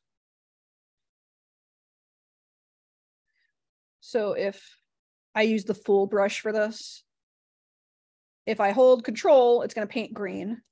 But if I hold shift, now it's going to change all my green pixels and only my green pixels to red. And so you can change between classes very quickly with changing between. So if I control click, it paints green, and you can tell which one it's painting because I'm changing the color. It changes the color of the cursor. So if I control click, I paint all red pixels green. And if I shift click, I paint all green pixels red. And so you can super quickly correct a segmentation where maybe it's painted some of my membrane as actin, and all I have to do is control click membrane and actin, and I can quickly correct this. So even when you have the neural network that's maybe gotten it wrong in some places, you can so quickly correct it that you can create a full segmentation in a matter of an hour. Sorry, how did you do that? Yeah. So so you just, it's really as simple as you just select two. So if you hit control and you control click two of these, so you can see this one's A and this one's B. Mhm. And then if I control and paint, it's going to change red to green because I have the red and the green selected. And if I shift click, it's going to change red or green to red. Sorry. Oh, Yeah. okay. So it's just basically, if you have two classes, if you control click two classes, now you're only going to paint between. So even if I hit control paint and try to paint in the blue, nothing's happening. I'm holding down control, nothing's happening until I hit red pixels. And now they're changing to green. And so you can really fast correct a whole segmentation. And so often what I will do, because these learning, like the deep learning neural network is never going to be as good. Well, right now it's not as good as hand segmentation as far as accuracy. But with this, you can super fast correct anywhere that the deep learning's gotten it wrong and go through. And the Jove protocol, which we can email it out to everybody, so everybody has a link to it. It is open source, so everybody has access to it. Open access, I'm sorry. The Jove protocol walks you through how to correct, add new frames, and then iteratively train your network in segmentation wizard. So if you start with 3 frames, you've got those segmented and you train a network and it doesn't do as well as you were hoping it would do, you can use that network to add a few more frames. You can have it predict and say, all right, based on your training now, segment these 3 frames. And then you can go through and using this by selecting multiple classes and, changing between pixels, you can quickly correct it anywhere it's gotten it wrong. You can add new, if if it's missed something entirely, you can quickly add that. And then you can say, all right, train again. And it's going to take all of that original data plus the new data, and it's going to do a whole nother round of training, and it's going to improve and learn again, essentially, with all of the new information. And so you can really quickly improve. Most of my models, I will train once or twice at least, so that they have, you have a chance to say, all right, you did a great job with these pixels, but you got this one wrong. So retrain and learn. And so the Jove protocol walks you through doing that. And so I will make sure that we email it out to everybody so everybody has access to that. So that this will get you started in deep learning and the segmentation. And then with the Jove protocol, you can go through and retrain and improve your networks. But yeah, I mean, the whole process, once you're used to the keybinds and the tools that are available, you can train a network in a matter, in a day. And then you can have a network that works on a whole set of tomograms and have full segmentations of 10 tomograms in 2 days of work.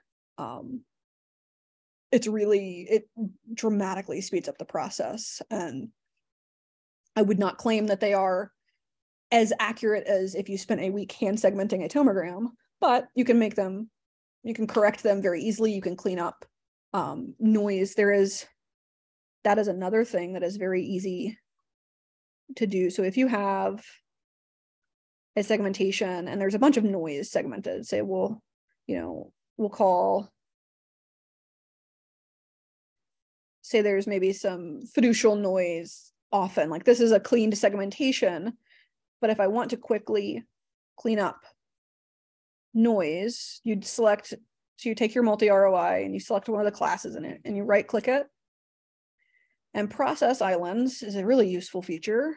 And you can say remove by voxel count. Say, I want to remove everything that's, 25 voxels or less, because I know that's not going to be a fiducial. I know that's not going to be, I have looked at this data so much that I know that ribosomes are never smaller than 600 voxels. So I can toss out anything that's segmented orange that's smaller than 600. And so you can quickly say, all right, I want you to keep or remove anything smaller than 600 for this class, and that's a really, really wonderful way to quickly clean up noise. And again, that's just you right click whichever class you're interested in doing that for, and it's process islands. Okay. And so there's a ton of different options in here. You can either, if you want to keep only the largest objects, you would keep by largest, and it'll say, you know, how many of the largest ones do you want to keep? And you say, keep the largest 5, keep the largest 20. And that's a great way to really super fast clean up segmentations so that you don't have to go through and erase every single, you know, 1 pixel misclassified thing. You can just go through and say, all right, I see a bunch of tiny little things that are segmented as noise. I want to toss all of those out. And so you can do that with 2 clicks of the button here with that, the process islands. And you can it's 1 extra button click. So if you have an ROI, you can do the same thing. It's not just a multi-ROI. So it's, for whatever reason, it's refine region of interest process islands if you're in an ROI, but it's the same thing.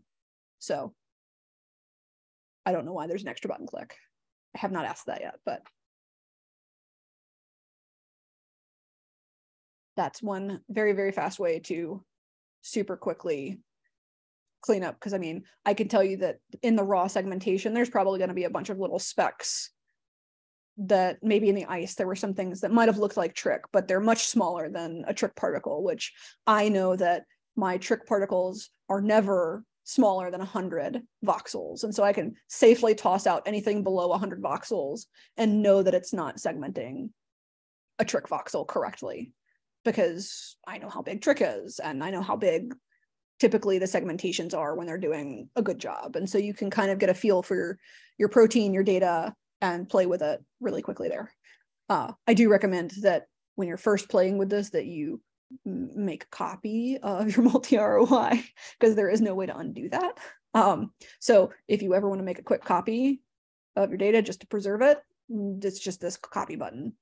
You can copy image data, anything in this list that you have selected, and you hit copy, it's just going to create a copy of it. And so you can safely do whatever you want to playing with the data without either having to resegment your stuff or losing it entirely. So I like to cover my butt that way, because I've gone through and started to try to play with something only to realize that I didn't copy it and I just messed it up, and now I have to resegment it again. So I'm obsessive about frequently saving copies, and I probably have a lot of extra things on my hard drive that shouldn't be there, but it means it's a lot less work for me in the long run.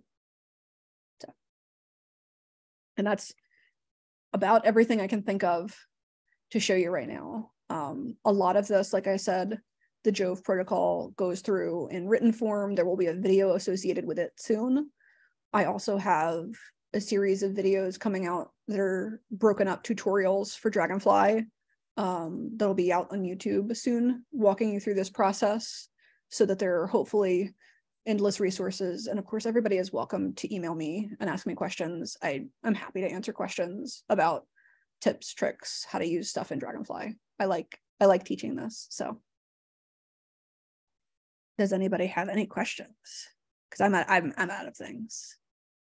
I guess I would have questions about some of the stuff we didn't get to today, which is training the models. Yeah. So like if we wanted to use the model, we would use the machine learning segmentation. So if you mean, so if you want to apply the model after you've trained it. After you've trained it. So basically what you do is, let me go back to these.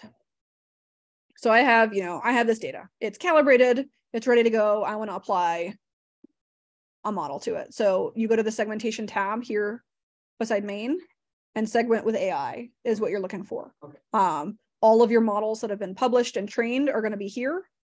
So if you've trained it either through Segmentation Wizard or through the deep learning tool, you will not have this many.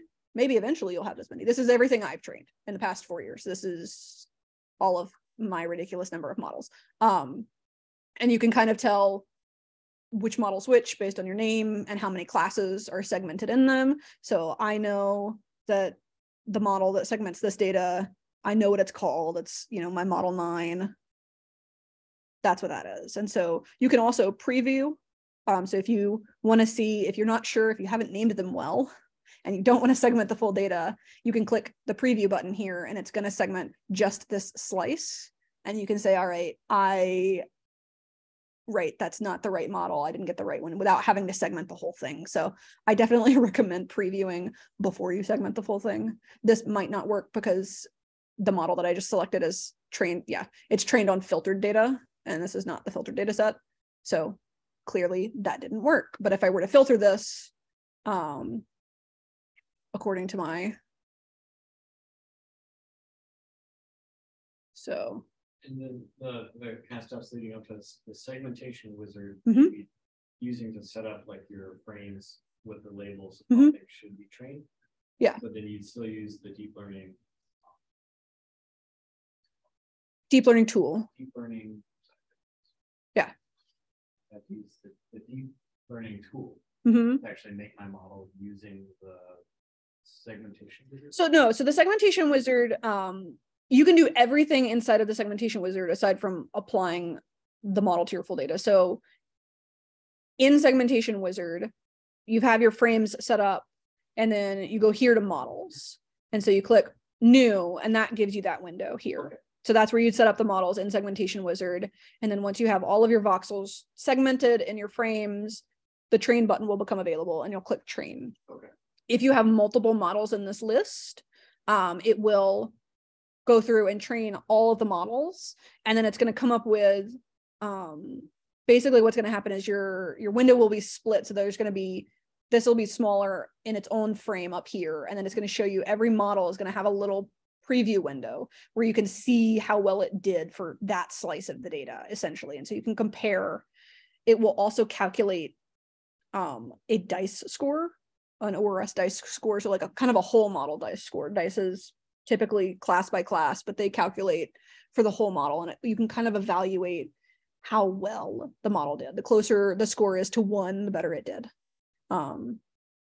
It's basically comparing to your training data, like the hand segmented training data versus the model's performance and comparing the accuracy, the false positives, the false negatives, and calculating a score based on that. And so you can really kind of quickly compare a couple of models. If you're not sure what model you want to use yet, you can train a couple of different models. And I say quickly, training model still takes, a whole night sometimes, but you can set it up to it will use the same training data to train 3 different models sequentially, and then you can come back and check how they've done.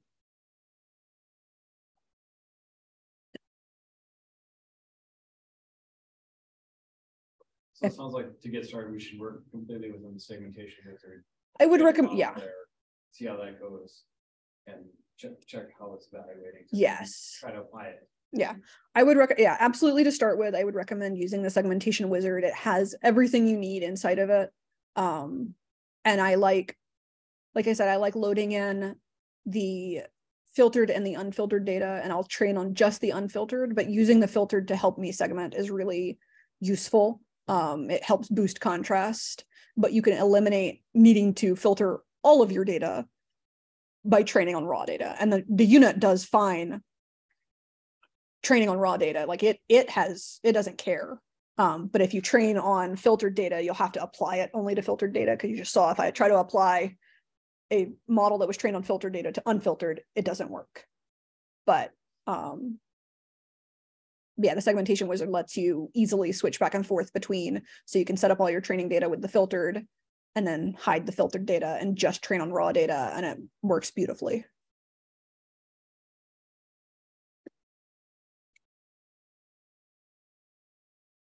So yeah, I do recommend, like I said, Dragonfly's documentation is fairly extensive.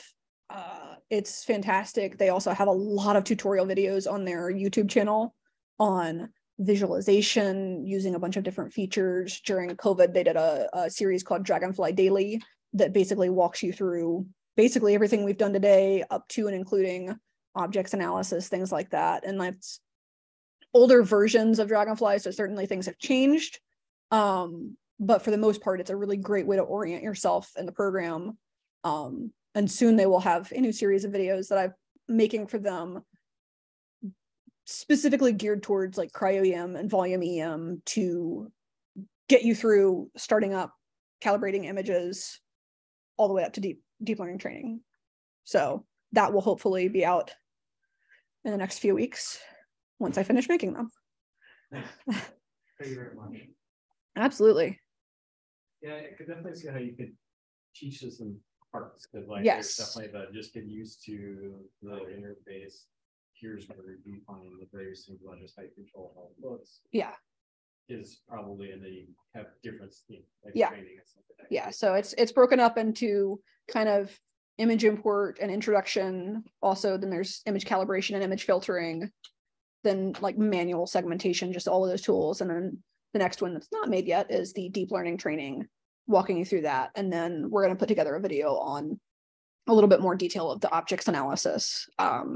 So not very long videos. They're only like 10 minutes each, but they're going to have hopefully a transcript with them to walk everybody through everything. So that will hopefully be a tool to help get people on board, because my goal is to get everybody using Dragonfly for segmentation, because I haven't found anything better yet. Nice. Yeah. It looks pretty awesome. I'm excited for trial. Yeah. And I, again, cannot recommend highly enough getting a tablet, some sort of drawing tablet, and using that for segmentation, because segmenting with a mouse is miserable. But we have some of these kind of like Wacom. Yeah, and kind of things we could. I think those work with Linux pretty good. yeah, and like this, I have just like the little hand drawing tablet that works great. Yeah. And you can set them up to be so that you can change the you can do your buttons here can be control and shift. You can change like with the pen button, you can use it to change the diameter of your brush, and so you can quickly segment things in a much more comfortable manner for yourself, and much more accurately. Honestly, it's way more accurate to use a pen and to draw than it is to use a mouse and draw. So if you're going to do any amount of hand segmentation, that's the way to go. Tablet that you use stuff at Joe. Yeah, absolutely. It's just a Wacom Intuos, it's just their cheapest version. Honestly, it is the cheapest Wacom tablet I could buy. But I'm cheap. But it works great. Like a 10-inch one. Yeah. Yeah, like just a 10-inch Wacom tablet. But yeah, I'll share that. I'll share the Joe video. And I'll give you guys all my email address. So if you have questions, you can always email me. Or find me on Twitter and harass me there. I don't know. Thank you so much. Absolutely. Thank you so much. Absolutely. And that's probably about all the time. Oh no.